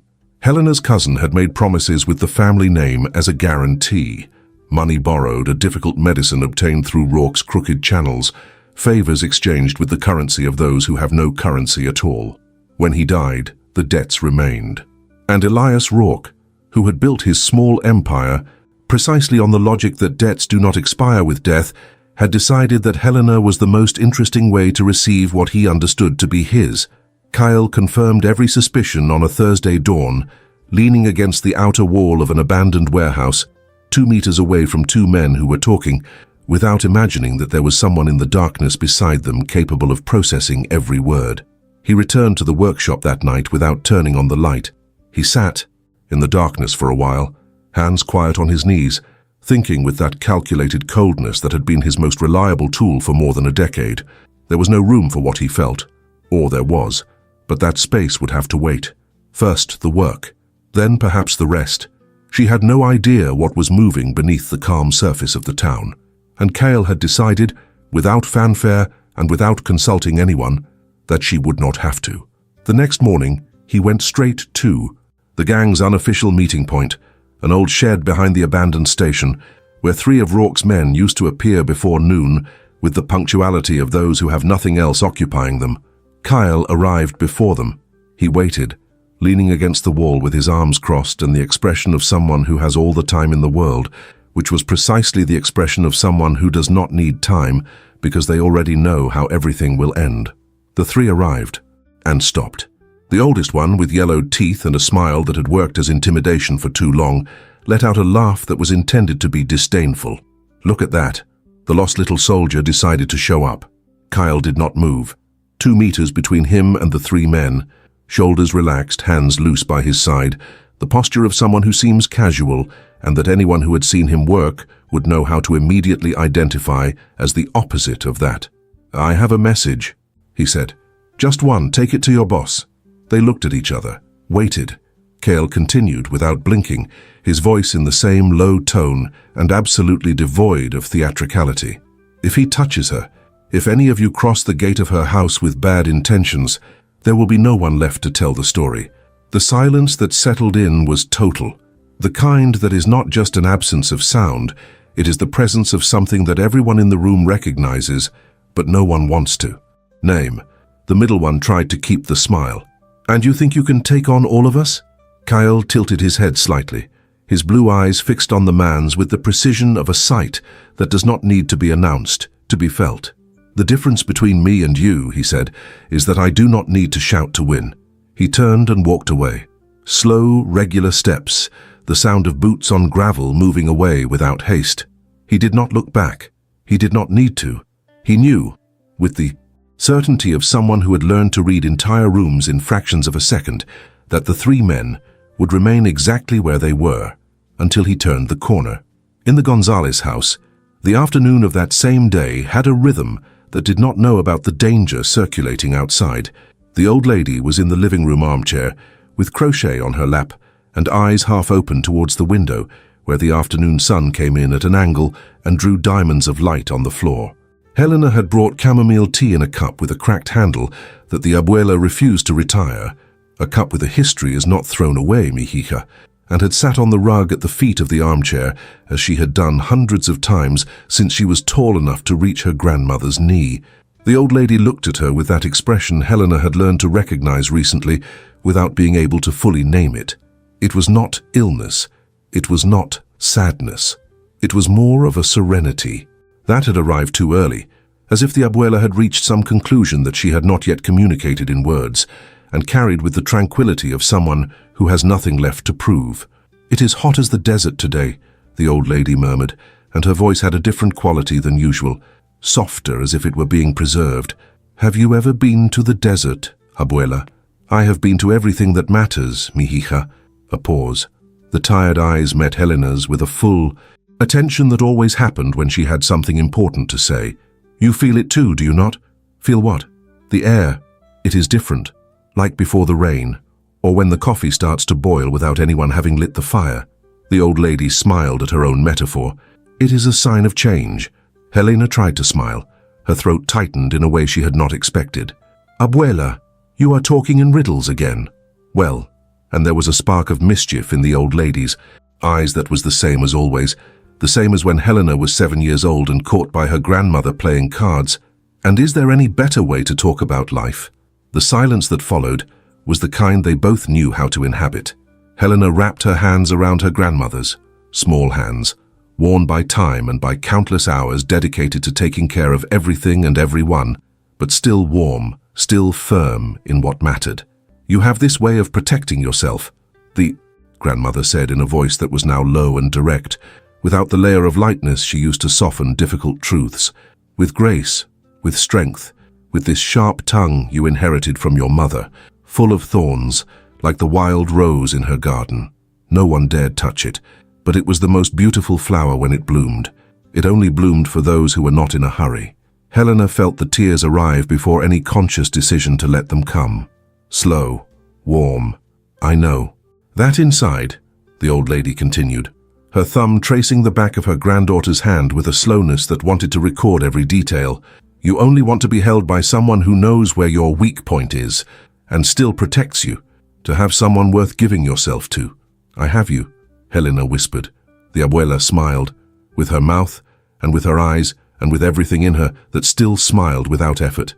"For now, yes." The voice was firm beneath the softness, that firmness that Helena had inherited without knowing it. "But not for long, mi hija. And when I go, I want to see my girl firm, yes, but also truly alive. Not living halfway, afraid of what might go wrong." The silence that followed was the most honest that had existed between the two of them in a long time. Helena understood at that moment what her grandmother was really saying, and understood also that the old lady had chosen to say it like that, with that calm, because it was the only way to gift her granddaughter with the truth without her collapsing. The abuela closed her eyes for a moment. When she opened them again, there was something in them that was at the same time mystery and hope, the two things inseparable as they had always been. "I see something beautiful coming," she said, and opened only one eye, in the way she always did when she wanted to tease. "It will be noisy, messy, and maybe drive you crazy." Helena laughed, and the laugh came out, mixed with crying, the specific mixture that only happens when you are completely on the edge of something, not knowing if it is a precipice or a crossing. "But who said you were born for a quiet life?" They laughed and hugged for a time that did not need to be measured. Then they sat side by side on the old sofa, Helena with her head slightly tilted toward her grandmother's shoulder. They watched TV, laughed, snuggled on the sofa. The grandmother's scent was lavender and tea and memory, the scent of childhood, of lap, of all the nights when the world had seemed too big outside and small and safe in here. Helena fell asleep right there, overcome by exhaustion. After a few hours, the sound of the old lady's breathing calmed down, softening little by little. She became quiet, and there, right there on that old sofa, where they had so many times fallen asleep together watching TV after dinner and shared life, she passed away during the dawn, without noise, without drama, like a candle that goes out when the night bids farewell. When the sun touched the living room floor at the breaking of dawn the next day, Helena woke up and realized her grandmother was no longer breathing. She remained motionless for a long moment, the grandmother's hand between hers, the warmth of that palm still present like a promise that time would take with a cruel slowness. The sun had moved another degree on the window. The diamonds of light on the floor had shifted. She did not scream, did not panic. She just let the tears fall in silence down her face, one after the other, while holding that hand with 2 fingers and not letting go, as if the warmth of her own palm could, for a few more minutes, bring back what had just departed. On the day of the burial, Willowridge showed a face Helena had not expected to find. The small town, which had learned to walk in silence since Rourke had installed his invisible laws in the backstreets, woke up that morning and went. Christine arrived before the sun established itself in the sky, without being called, with teary eyes and hands full of flowers picked from her own garden. Beau appeared with sweet bread, still warm, wrapped in wax paper, and an expression that was the maximum tenderness a man like him knew how to display. Neighbors who had crossed paths with the abuela for decades left trays of food at the entrance, folded notes with handwritten prayers, aromatic herbs the old lady had taught them to cultivate, and that now returned as tribute. What had been silence and precaution turned that day into warmth, presence, the town remembering itself. Helena received everything with that dignity that was her trademark, chin up, voice firm when she needed to speak, eyes that teared up but did not overflow before others.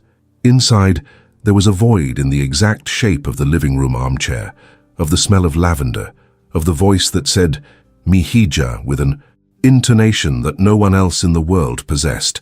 It was at the moment when the weight of it all threatened to bend what she had built that she felt him, a presence, familiar before being seen. Kael crossed the small group of neighbors with that walk that did not ask permission nor call attention. The dark shirt, the serious face with the genuine sobriety of someone who respects the gravity of the moment without needing to rehearse. He reached her without saying anything, because there was nothing to say that words would not make smaller than it was, and wrapped her by the waist with a firmness that was at the same time containment and support. A large, secure hand in the exact place where the weight had begun to bend. Helena rested her forehead on his shoulder, not like a woman who needs to be supported, but like someone who had found, finally, a place where the exhaustion of holding everything together could be deposited for an instant without the ground giving way. He stayed there, present and silent and absolutely indispensable, like everything that is essential without being ornamental. It was mourning. It was loss. It was the kind of pain that does not pass, that only finds a way to be carried. But for the first time in a long time, Helena was not carrying it alone. 2 days after the burial, the silence of the house had acquired a weight that was not just the absence of sound, it was the dense presence of everything that had filled that space for decades, and now pulsed in negative. The empty rocking chair in the corner of the living room, the cracked handle cup on the shelf, the scent of lavender that lingered on the pillows, with a persistence that seemed like refusal. Christine had insisted on staying. She slept in the room with her friend, with the naturalness of someone who does not ask for permission when they know their presence is necessary, appearing in the kitchen in the morning with brewed coffee, and the determined willingness of someone who decided that her friend's sadness would not go unaccompanied. They were in the kitchen that afternoon, Christine talking about something trivial, with the visible effort of someone who uses light-heartedness as a tool of care, when the air in the house changed. It was not the sound first, it was the scent, cheap cigarettes and old leather, a combination that arrived through the gap in the back door before any footsteps were heard, and that made Helena stop listening to what Christine was saying and turn all her attention to the entrance. The man who appeared in the doorway had the kind of smile that does not reach the eyes because it never needed to, the smile of someone who had intimidated enough to believe that the expression on its own was already an argument. "Beautiful house, Gonzalez." Christine froze in her chair. Helena stood up slowly, with the calm of someone who had rehearsed that moment in her mind more times than she would like to admit, and crossed her arms with an ironic insolence so peculiar to her. To what do I owe the displeasure of this unwanted visit? The man entered without being invited. His boots scratched the wooden floor with the carelessness of someone who does not respect what is not theirs. "Ah yes, the old favor the boss did for your granny last year. The little medicine, remember? And also that rotten debt of your cousin. You can start by accepting that it is time to settle the accounts." Her stomach turned, but she kept her chin up as she replied, "You all are pigs indeed. You don't even respect someone else's mourning." She looked at him with contempt and contained fury. "And my cousin died months ago, and the debt died with him. I already said that. I have nothing to do with it." He smiled wider, slowly. "Ah, you think that, but what matters is that my boss thinks..." that you are a very interesting way to receive payment, and he is. Anxious to have the conversation, personally. Christine gasped in a sigh. Helena did not even turn around. She only replied with a firm voice, dry as hot sand. Tell your boss that if he comes, bring flowers, because he will leave here in a coffin. The man laughed. The laugh did not reach his eyes. You have courage, Morenita, but courage will not hold up when the time comes.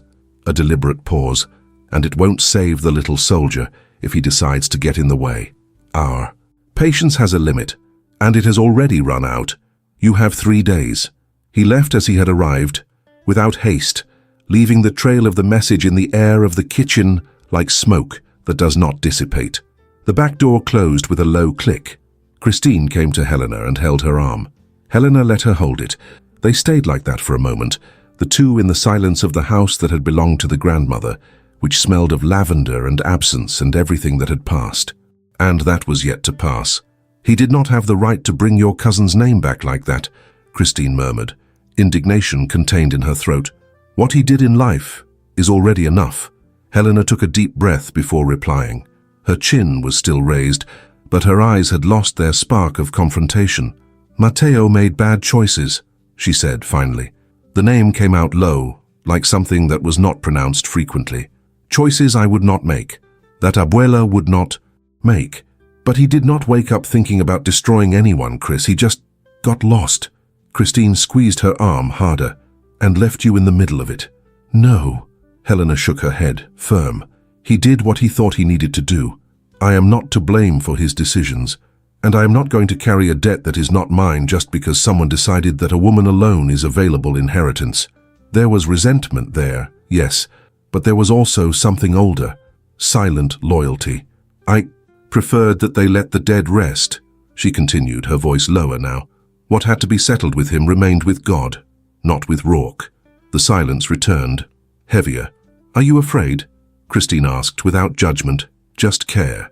Helena took a second before replying, not because she did not know the answer, but because choosing the truth required a different kind of courage than the one she had used with the henchman. Not for myself. Her eyes briefly strayed to the window, as if the horizon could offer some form of calculation. God is my witness that I have faith in leaving this story unscathed, even if, for that, I need to disappear from here. A half smile, tired. It would not be the first Gonzalez to restart somewhere else. Christine swallowed hard. And him? Helena closed her eyes for a second. That was where the real tremor appeared. That is what scares me. She opened her eyes again, and the firmness had returned. I can handle whatever comes to me, but I don't want anyone getting hurt because of me, much less him. What trembled in Helena was not just fear for herself. It was a new thing which she identified with an uncomfortable clarity. Fear for him, for the mysterious man with beautiful blue eyes who had appeared from the shadows every time danger had materialized, and who was now being named as a target with a coldness that revealed that Rourke understood better than she would like. What was Helena? Gonzalez's new most vulnerable point. The call came to Kael at 10 at night through Beau's direct voice. Kael, one of Rourke's dogs, appeared at the girl's house foaming threats, left with the same arrogance as always, but it was not a courtesy visit. They promised the settling of accounts in 3 days, and that was enough. He hung up, stood still for 5 seconds in the dark of the workshop, the exact time of a decision that did not need to be taken because it had already been in truth. Long before that night, it was 2 days, 2 days in which Kael disappeared from the visible surface of Willowridge with the efficiency of someone who knows that invisibility has a deadline and needs to be used before the target realizes the siege. Beau was the only one who knew where he was, not the details, but enough. A quick conversation in the back of the bar, an address noted on a napkin that was later incinerated in the ashtray, a handshake that dispensed with explanations. Kael did not send a message to Helena, not because he did not want to, but because he knew she would read the absence as abandonment, and preferred she read it as what it was in fact, protection in motion. She was sharp enough to understand later. He bet on that. In those 2 days he assembled Elias Rourke's complete puzzle. The shed south of the city functioned as the operations center, far enough away that screams would not reach anywhere, close enough to maintain control over the main routes of Willowridge. The surveillance shifts were irregular by design. 4 permanent henchmen, plus 2 who rotated. Someone had thought about this with more care than most small criminals bothered with. Rourke was not the type that money had corrupted. He was the type that had arrived at money already corrupted, which was more dangerous. He had built his empire on patience and information. He knew who owed what, where the vulnerabilities were that people protect more than their own life. A sick child, an overdue mortgage, a secret. He planted debts with care and harvested them when it was most convenient. It was like that with Abuela's medicine years ago. An investment, not a favor. But with Helena, there was something beyond the cold calculation. She owed, and Rourke could have ended the matter in simpler ways. He had not done that. Kael had heard enough in the alleys to understand why. Her resistance had transformed what was. Collection into obsession. Rourke wanted her, not as payment, as conquest. And her stubbornness, the chin that did not lower, the tongue that did not bend, had made the game more interesting for a man who rarely encountered resistance. This made her more vulnerable, not less, because Rourke would not give up, and because men who want to prove something are always more dangerous than those who only want money. The 2 blind spots in the shed's structure were exactly where he had calculated. This conviction was about to be corrected. On the night of the second day, Kael called a number he had not dialed in 2 years. The voice that answered was that of a man who owed him his life, literally on a plane in Afghanistan, on a night that neither of them had mentioned out loud since then, but that both carried. "I need support for a small operation," Kael said, without preamble. "When?" "Tomorrow night." A short pause. "I will be there." There were no more words. They were not necessary. At the appointed time, the siege was already set up around the shed south of the city, in absolute silence. 2 men with decades combined of operations in terrains that Willowridge could never imagine, positioned with the precision of someone who leaves no margin for improvisation because they know the cost of doing so. Kael did not think of Helena while he advanced through the southern flank. In the field, emotion is a variable that is closed before entering, not out of coldness, but out of respect for the work. He would think of her later, when everything was finished, when Willowridge could breathe. The entry took 40 seconds. The henchmen reacted with the slowness of men who had never needed real reflexes. Surprise first, then the late attempt to recover a situation that had already escaped completely, before they realized that was exactly what they should have been paying attention to. 2 were neutralized in the hallway before. They reached their weapon. The others did not even try. Kael found Rourke in the back of the shed trying to force a door that his partner had locked from the outside 20 minutes earlier. The man turned slowly, and the smile that appeared on his face still tried to be that of a predator. It was the usual smile, that of someone who built 15 years of dominance on the conviction that no one in Willowridge would have enough courage to look back. "Look at that," Rourke said, and his voice intended to be firm, but his eyes were already doing what the eyes of cornered men always do, calculating exits that did not exist. The little soldier came to play hero, all this because of a girl. "I told you to stay away from her. You should be thankful she still doesn't know half of what her cousin owed me." His breath carried beer, and the specific contempt of someone who still believes the conversation can turn. But that little beauty can pay in a much more interesting way. And I am patient, soldier, I always have been. That was where Rourke's truth lay, that not in immediate violence, but in patience, in the ability to wait, to plant debts and water with time, to transform vulnerability into property without the person realizing when they had stopped being free. Helena had resisted, and the resistance had transformed what was collection into obsession. Rourke wanted her, not as payment, but as proof that nothing and no one in Willowridge was out of his reach. Kael advanced. He grabbed Rourke by the collar with one hand and lifted him with the ease of someone not making an effort, slamming him against the cement wall with a thud that was not gentle and was not intended to be. The man still tried to provoke. Words about Helena, about forms of payment described with the dirty familiarity of someone who never found a line he did not cross. The punch came out before any conscious decision. Dry, clean, with the weight of every night in which Kael had heard her name mentioned that way, and had contained what he felt because the moment was not yet right. The moment now was. Rourke slid down the wall to the ground, trying to reconstitute the world that had collapsed in the last 2 minutes.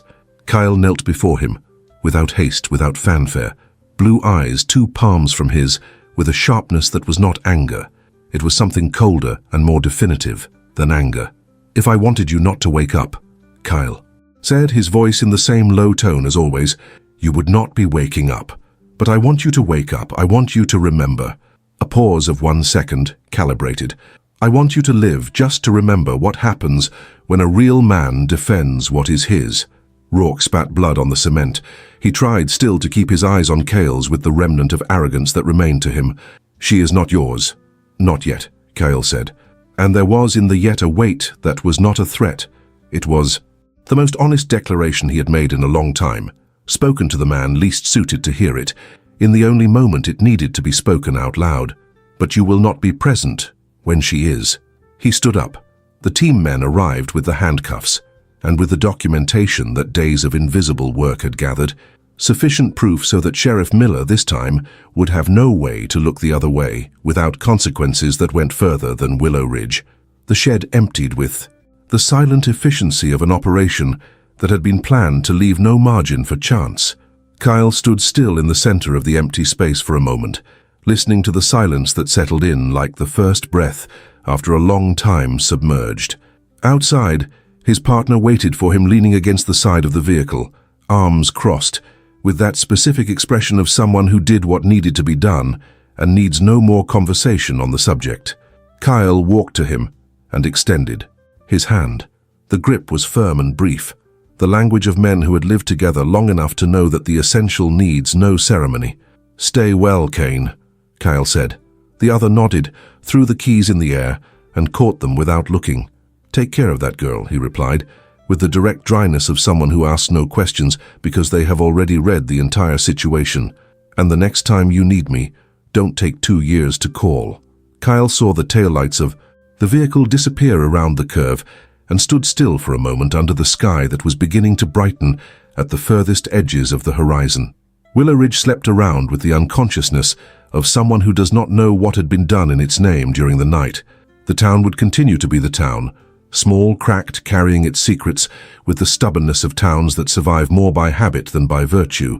But this specific weight had been removed. There was a clear direction to go now, a single one, and Kael walked along the empty asphalt towards it with the quiet certainty of someone who finally knows, after years in constant motion, where he is truly going. The silence of the house that morning had a different texture from all previous silences. Helena woke before the sun as she had the last few nights, but this time she didn't stay lying down waiting for the ceiling to give her an answer. She got up slowly, with that stillness of someone who doesn't want to wake anyone, or someone who has already decided something and is afraid that the decision, spoken aloud, might lose the courage that only survives in silence. The backpack had been in the corner of the bedroom since the night before. She had packed it without thinking, or perhaps thinking too much, a gesture her fingers executed while her head still feigned deliberation. A few clothes, the book her father had given her before he died with its tattered cover, and a dedication on the flyleaf she had reread so many times the words no longer needed the page. Her abuela's scarf, the color of faded lavender, still smelling of the perfume the old lady had always worn.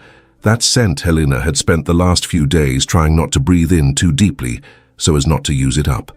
And the fear, that she hadn't needed to pack. It was already inside. It wasn't fear of what might happen to her. She had lived with that possibility since Rourke's name had started circulating alongside her own, and she had learned over that time to transform fear into posture, into a raised chin, into a sharp retort on the tip of her tongue.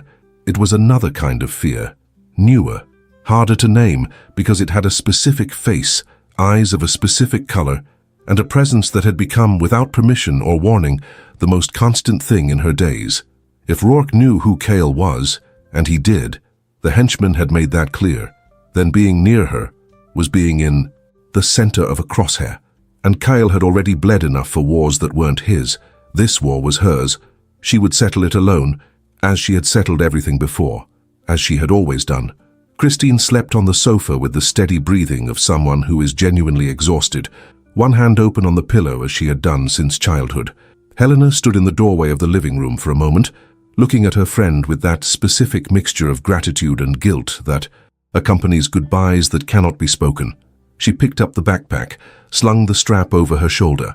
She turned the doorknob carefully, let the gate open at the slowest possible pace, and stepped out into the morning that hadn't yet decided if it was night or day. That threshold hour where the sky has the color of something about to happen. She took a few steps, and she heard it. Firm steps, regular, with that unmistakable cadence of someone who is in no hurry because they know exactly where they are going. Helena closed her eyes for a second before turning, as if she needed an instant to prepare her face for what was on the other side. He was there, Kael Maddox, leaning against the post on the other side of the gate with his arms crossed over his chest, his dark shirt with marks she took a moment to identify. Dust, the rub of a sleeve against a face, the wear of a night that had not been spent sleeping. His beard had grown 2 days in one night. His blue eyes found hers in the dark with that precision that didn't need light, and there was something in them she hadn't seen before. Not the usual vigilance, not the constant calculation. It was something else. It was the look of a man who has reached the other side of something and is still processing what was left behind. "Well," he said, and his voice came out with that gravelly hoarseness of one who hasn't slept, but with a thread of something that, in that man, was the equivalent of tenderness. "Where are you going, Gonzalez, with that backpack at this hour?" It wasn't an accusation. It was the question of someone who already knows the answer and wants to hear it anyway. Helena felt her chin slightly betray the firmness she had practiced all through the early hours. "You shouldn't be here." "Probably not." He didn't move from his spot. He just looked at her, with that patience that was his way of saying he had all the time in the world to wait for her to reach. The conclusion he had already reached. "But I am." "Kael..." She stopped, started again. There were so many versions of what she needed to say that none of them fit right in her mouth. "They know who you are. They know you're involved. And as long as I'm here, you're a target because of me. And I can't..." Her voice broke slightly on the last word, and she hated that. Hated the speed with which he affected her to the point of breaking her voice. "I can't be the reason someone hurts you." Kael was quiet for a moment. The kind of silence he used not to evade, but to let the other's words truly land before responding. "Helena," he said, and the name came out differently this time, like a call. "Rourke and his men are out of the game. Since the early hours." She blinked. "What?" "Exactly what you heard. Those who didn't resist were arrested. The others," a minimal pause, "won't be bothering anyone anymore.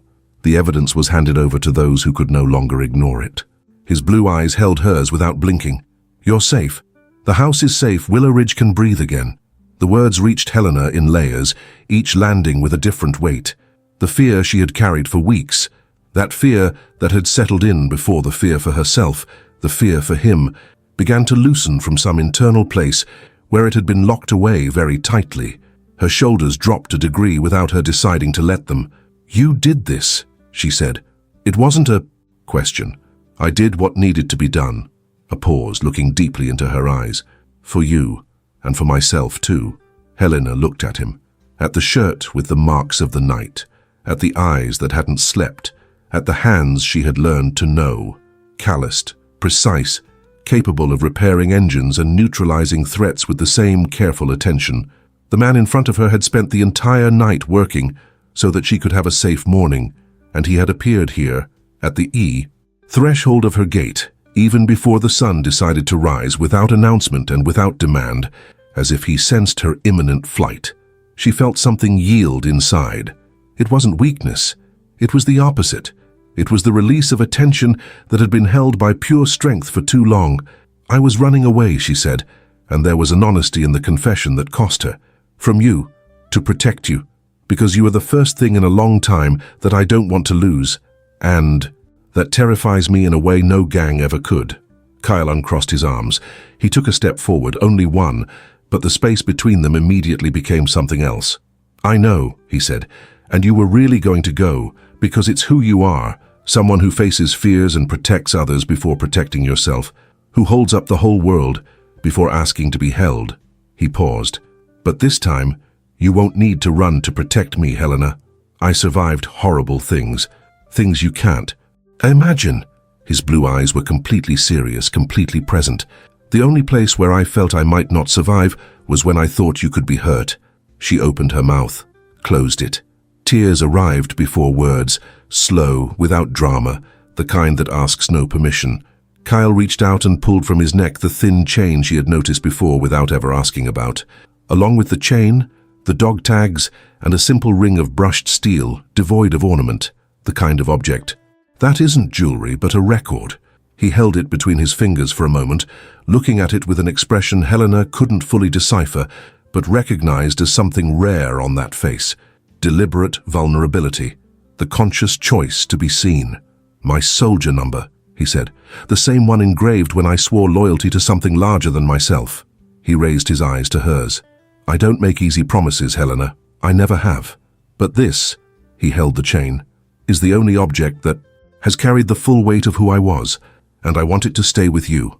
With a slowness that was care rather than hesitation, he slipped the chain over her neck. The cord with the tags and the ring rested against Helena's chest with a weight that was small yet absolute. She lowered her fingers to it. She touched the metal warmed by Kael's body during all those years. She felt the texture of the engraved numbers without needing to read them.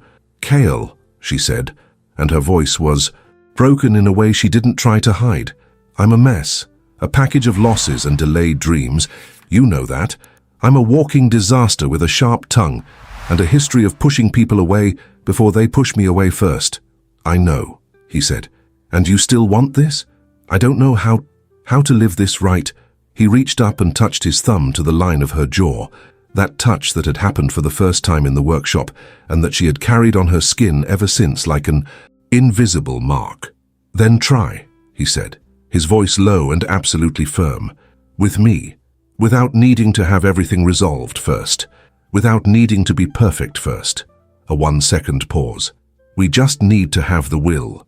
Helena looked at him for a long moment, at the man who had emerged from the shadows of an alley on some random night, and who had stayed, without explanation or formal promise, becoming the most solid presence she had known since she had learned that solid presences were rare and needed to be recognized when they arrived.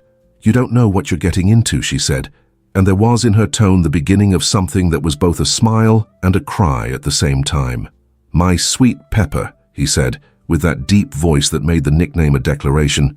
"I got into it with you from the first time you opened your mouth in a little grocery store and pretended you weren't provoking me." His thumb brushed her cheekbone. "It's time for you to realize this is for real," she laughed. A wet and real laugh, the kind that only comes out when the guard drops completely, and there is nothing left to protect that is worth more than that instant. And when their lips met, there at the threshold of the gate she had tried to cross in flight, there was no urgency. There was recognition. The kiss of two survivors who finally stopped surviving separately. He held her face with both hands, with that delicacy that always surprised coming from such calloused hands, and she grabbed the front of his shirt, the shirt with the marks of the dawn, with the smell of effort and determination, as if she needed something concrete to anchor what was happening. When they pulled apart, Helena's forehead rested on Kael's chest, both of them breathing in the same rhythm, eyes closed, the backpack slipping from her shoulder to the ground without either of them moving to retrieve it. "The backpack," he murmured, without opening his eyes. "It can stay there," she replied. He opened his eyes then. He looked at her with that complete attention that was the most intimate way he knew how to be present. "Stay with me forever," he said. Simple, direct, without decoration. And this time, the word didn't sound like a request. It sounded like the place where she already was. Helena took his hand. She interlaced her fingers with his, hers darker, his rougher, both equally firm. And she turned back toward the house where the rocking chair was empty and the smell of... Click the link, join our Patreon, and access exclusive Passionate Tales right now. A year has a different weight when it is truly lived. Not the kind of year that slips through your fingers in routines that repeat themselves without leaving a mark, but the kind that deposits itself in layers, each month adding something that wasn't there before. An extra chair on the porch, a habit built without a decree, the scent of coffee and cinnamon taking over a space that had been empty and was now unmistakably hers. A year like that doesn't pass. It happens. And Willowridge had happened in a way neither of them had planned, which was perhaps precisely why it had worked. The town had changed with that characteristic slowness of small towns that resist change until it arrives from within. not imposed but born. The wine-red awning of Pepper Coffee was already a landmark in the central square. And at Helena's cafe corner had become a navigation instruction among residents with the naturalness of things that have existed for much longer than they actually have. The hand-painted wooden sign swayed with the warm afternoon wind, and the aroma wafting through the door. Coffee, cinnamon, that touch of pepper that was trademark and heritage and personality all at once, reached the sidewalk like an invitation that didn't need to be repeated. Inside, Helena was restocking the pepper brigadeiros in the display case with the quiet concentration of someone who loves what they do. Most of the recipes were from her abuela and her mother. The gestures, the right chocolate temperature, the amount of pepper that sits on the limit between pleasure and surprise. But the hands were hers, and there was in that combination something that wasn't just culinary. It was a continued conversation. It was the way she had found to keep the old lady present in every afternoon, in every customer who closed their eyes on the first bite and opened them with an expression that needed no words. The rumble of the engine arrived around the corner before the car appeared. Helena didn't need to look. There was something in the sound of the V8, low, steady, with the quiet confidence of classics that don't need to prove anything, that she now recognized in her body before recognizing in her thought, like the smell of coffee brewed just right, like the sound of a specific voice in a room full of voices. The black Charger stopped in front of the coffee shop. Kael got out with that calmness that had become, over the course of the year, his most honest version. Not the tense calm of someone always ready for the worst, but that of a man who had found the place where he wanted to spend his days and had stopped questioning if he deserved to stay. The light-colored shirt was open at the first few buttons. Sunglasses hung from the collar, a light sweat on his right temple, which was always the side that caught the sun on the trip back from the gym. Helena tilted her head, the smile arriving before any word. "Look at that, a surprise," she said, with that soft irony that was, between the two of them, a dialect of their own. "My husband showed up at the exact time I closed the shop. How efficient, soldier." "I'm a man of habits," he replied, leaning against the side of the car with his arms crossed, and there was in his tone that thread of warmth disguised as indifference that she had learned to recognize as his version of, "I really need you today." "Habits," she repeated, stepping out the door with the heart-shaped key in her hand. The key a customer had brought as a gift, saying that Café Compimenta had returned color to the grey of Willowridge. Helena had kept the phrase and the key with the same care. Or elegant excuses? Why not both? She locked the door, slid the key into her pocket, and walked toward him with that cadence that still, after a year, had the gift of making Kael's gaze slightly more attentive, that almost imperceptible adjustment in the posture of someone paying complete attention to the sway of a woman's hips without wanting to show they are paying complete attention. "Ready to go home, my sweet Pepper?" he asked, his voice low and soft enough to be hers alone. "Ready since I was born, soldier." Kael's smile was rare and exact. It appeared without warning and lasted as long as it needed to last, without being sustained by effort. Helena had decided very early on that it was her favorite dessert. He opened the car door for her without ceremony, gave her a tender kiss, and she got in with the lightness of someone who has been doing this long enough for it to be a natural gesture, but who still feels each time the warmth of that arm brushing against hers as he closed the door. The proximity that was no accident. In the morning, Kael taught self-defense at the community gym that Sheriff Miller had helped make possible after the town began to breathe again.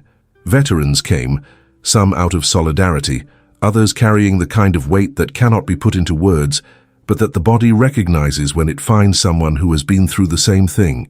Young people came who had nothing to do with war, but needed something solid to lean on, and who found in Kael a solid and inspiring presence.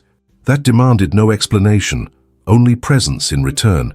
Helena had heard from Christine that some of these young people spoke of him with an admiration that bordered on myth. The mysterious outsider with cold eyes and a lot of courage, who decided to stay. She had smiled hearing that, with the specific affection of someone who knows the person beneath the myth and knows that the real version is even better than any popular version. The rest of the time he provided security. Consultations, remote, discreet work, which fit perfectly with the way he had always operated in the world. Efficient, silent, without needing a stage. There were days when he spent hours in the makeshift office in the guest room, with the door ajar and his coffee cup turning cold beside the keyboard, and Helena would pass by the door on her way to the kitchen and leave a new cup without saying anything, and he would lift his eyes from the monitor for a second, and there was between them a completely silent exchange that contained more than most conversations either of them had ever had with anyone else. Their house was on top of a hill, a few kilometers from the central square, small, made of light wood, with a porch that caught the afternoon sun and a field of daisies around it that had been the work of chance but which Helena had decided to preserve with the same care with which she preserved everything that had arrived unasked and revealed itself to be necessary. There were 2 wooden chairs on the porch, one of them with an old cushion that Kael had tried unsuccessfully to convince Helena to replace, to which she had replied that a cushion with history is not thrown away, in an intonation that had sounded so exactly like the abuela that the 2 of them had remained silent for a moment, the kind of silence that smiles. There was an old radio in the kitchen. It had come from the workshop. Kael had brought it in one afternoon without comment, placing it on the counter like someone placing something where it should have always been, and Helena had turned it on without asking, and slow jazz had taken over the kitchen with that familiarity of a known thing. On a beautiful late afternoon, Helena arrived home first. She took off her shoes at the entrance, a new habit acquired without decree, because there was something in the act of taking off her shoes when crossing that threshold that was, for her, the physical gesture of leaving the day outside. She released her hair with a single motion, the clip landing on the entrance hall table. She took a refreshing shower, changed from her cafe dress into a lighter one made of fine cotton, the kind that does not weigh down, and that the wind from the open window moves with a lightness she had learned to appreciate. She was in the kitchen when she heard the key in the door. She didn't turn around immediately. She continued stirring the spoon in the pan, over low heat, letting the sound of his footsteps fill the space, the rhythm she had learned by heart, which told her before any word how the day had been. The footsteps stopped behind her. "Going to pretend you didn't hear me come in?"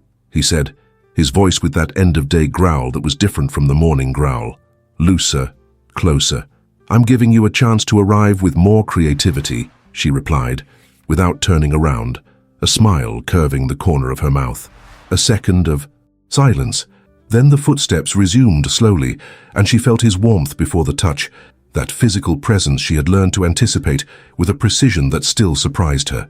Kael's hands rested on her waist with a lightness that completely contrasted with their size, his lips brushing the curve of her neck, in a brief touch that was at once a greeting and a promise. "Better," he murmured, against her skin. Helena closed her eyes for a second. "A little," she said with a voice that wasn't completely convinced of its own indifference. He laughed softly, that rare, low sound she collected without admitting, and she turned in the circle of his arms, resting her hands on his chest, and lifting her eyes to that face she had memorized in every way there is to memorize a face. "Good day?" she asked. "Better now," he said, and it was the same answer as always, spoken with the same direct simplicity, and yet it reached her each time as if it were the first. "You are completely predictable," she said, "and you still smile every time I say that." She narrowed her eyes, but the smile was there, undeniable. Kael raised his hand and brushed a strand of hair from her face with his thumb, slowly, with that attention that had been, from the beginning, the rarest thing anyone had ever given her. Blue eyes roamed over her with the quality of someone who never looks by accident, and there was in them, as there had been since the first day in the grocery store, that specific combination of analysis and admiration that Helena had taken a while to distinguish from one another and had discovered eventually were the same thing in Kael's eyes. "You have that look," she said. "What look?" "The one from when you are thinking something you aren't going to say. I am thinking that you look beautiful with your hair down and look like a force of nature." A minimal pause. "And that I am hungry." Helena let out a laugh she hadn't planned, the kind that is born before the decision, genuine and slightly inconvenient. "You mixed the 2 things on purpose. I am efficient. It's scary how that works for you." She turned back to the stove, but his arm didn't let her go completely. It stayed on her waist with a light pressure, the kind that doesn't hold back but clearly says he prefers her to stay. She stayed, without making a point of pretending it was a difficult decision. "Tell me about the gym." And he told her, with that economy of words she had learned to decipher as eloquence in another language. The veteran who had appeared for the first time last week and who had stood in the doorway for 5 minutes before coming in, and who today had arrived 10 minutes early. The 15-year-old boy who had asked at the end of class if it was possible to use real strength without needing to hurt someone, and the answer Kael had given, and that he repeated now with a quietness that revealed the question had stayed with him throughout the day. Helena listened and stirred the pan and asked pointed questions, and there was between them the easy rhythm of people who have learned to share space without diminishing the space of the other, the intimacy that is not possession but renewed choice. They had dinner on the porch because the twilight sky was generous, in warm tones and with a warm breeze over Willowridge. The daisies in the field were open in that slightly crooked direction she adored.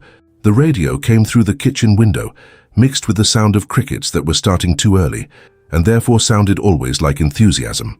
Kael cleared the table, while she stayed in the chair with the glass of wine that had started inside and ended out here, bare feet on the porch floorboards, loose hair catching the wind with that beautiful mess he had mentioned hours earlier, and that she had pretended not to notice he had mentioned. When he returned and stood in the doorway looking at her, the kitchen light behind him, the late afternoon sky above, that expression that was absolute attention, Helena tilted her head. "Staring at me again, soldier." "I am," he confirmed, without the slightest intention of denying it. "For what purpose?" Kael crossed the porch with that deliberate slowness she had learned to recognize as his version of provocation, calculated, silent, completely efficient. He stopped before her chair, stood for a moment with his thumbs in his pockets, looking down at her with blue eyes that had, in that light, the specific color of late afternoon over water.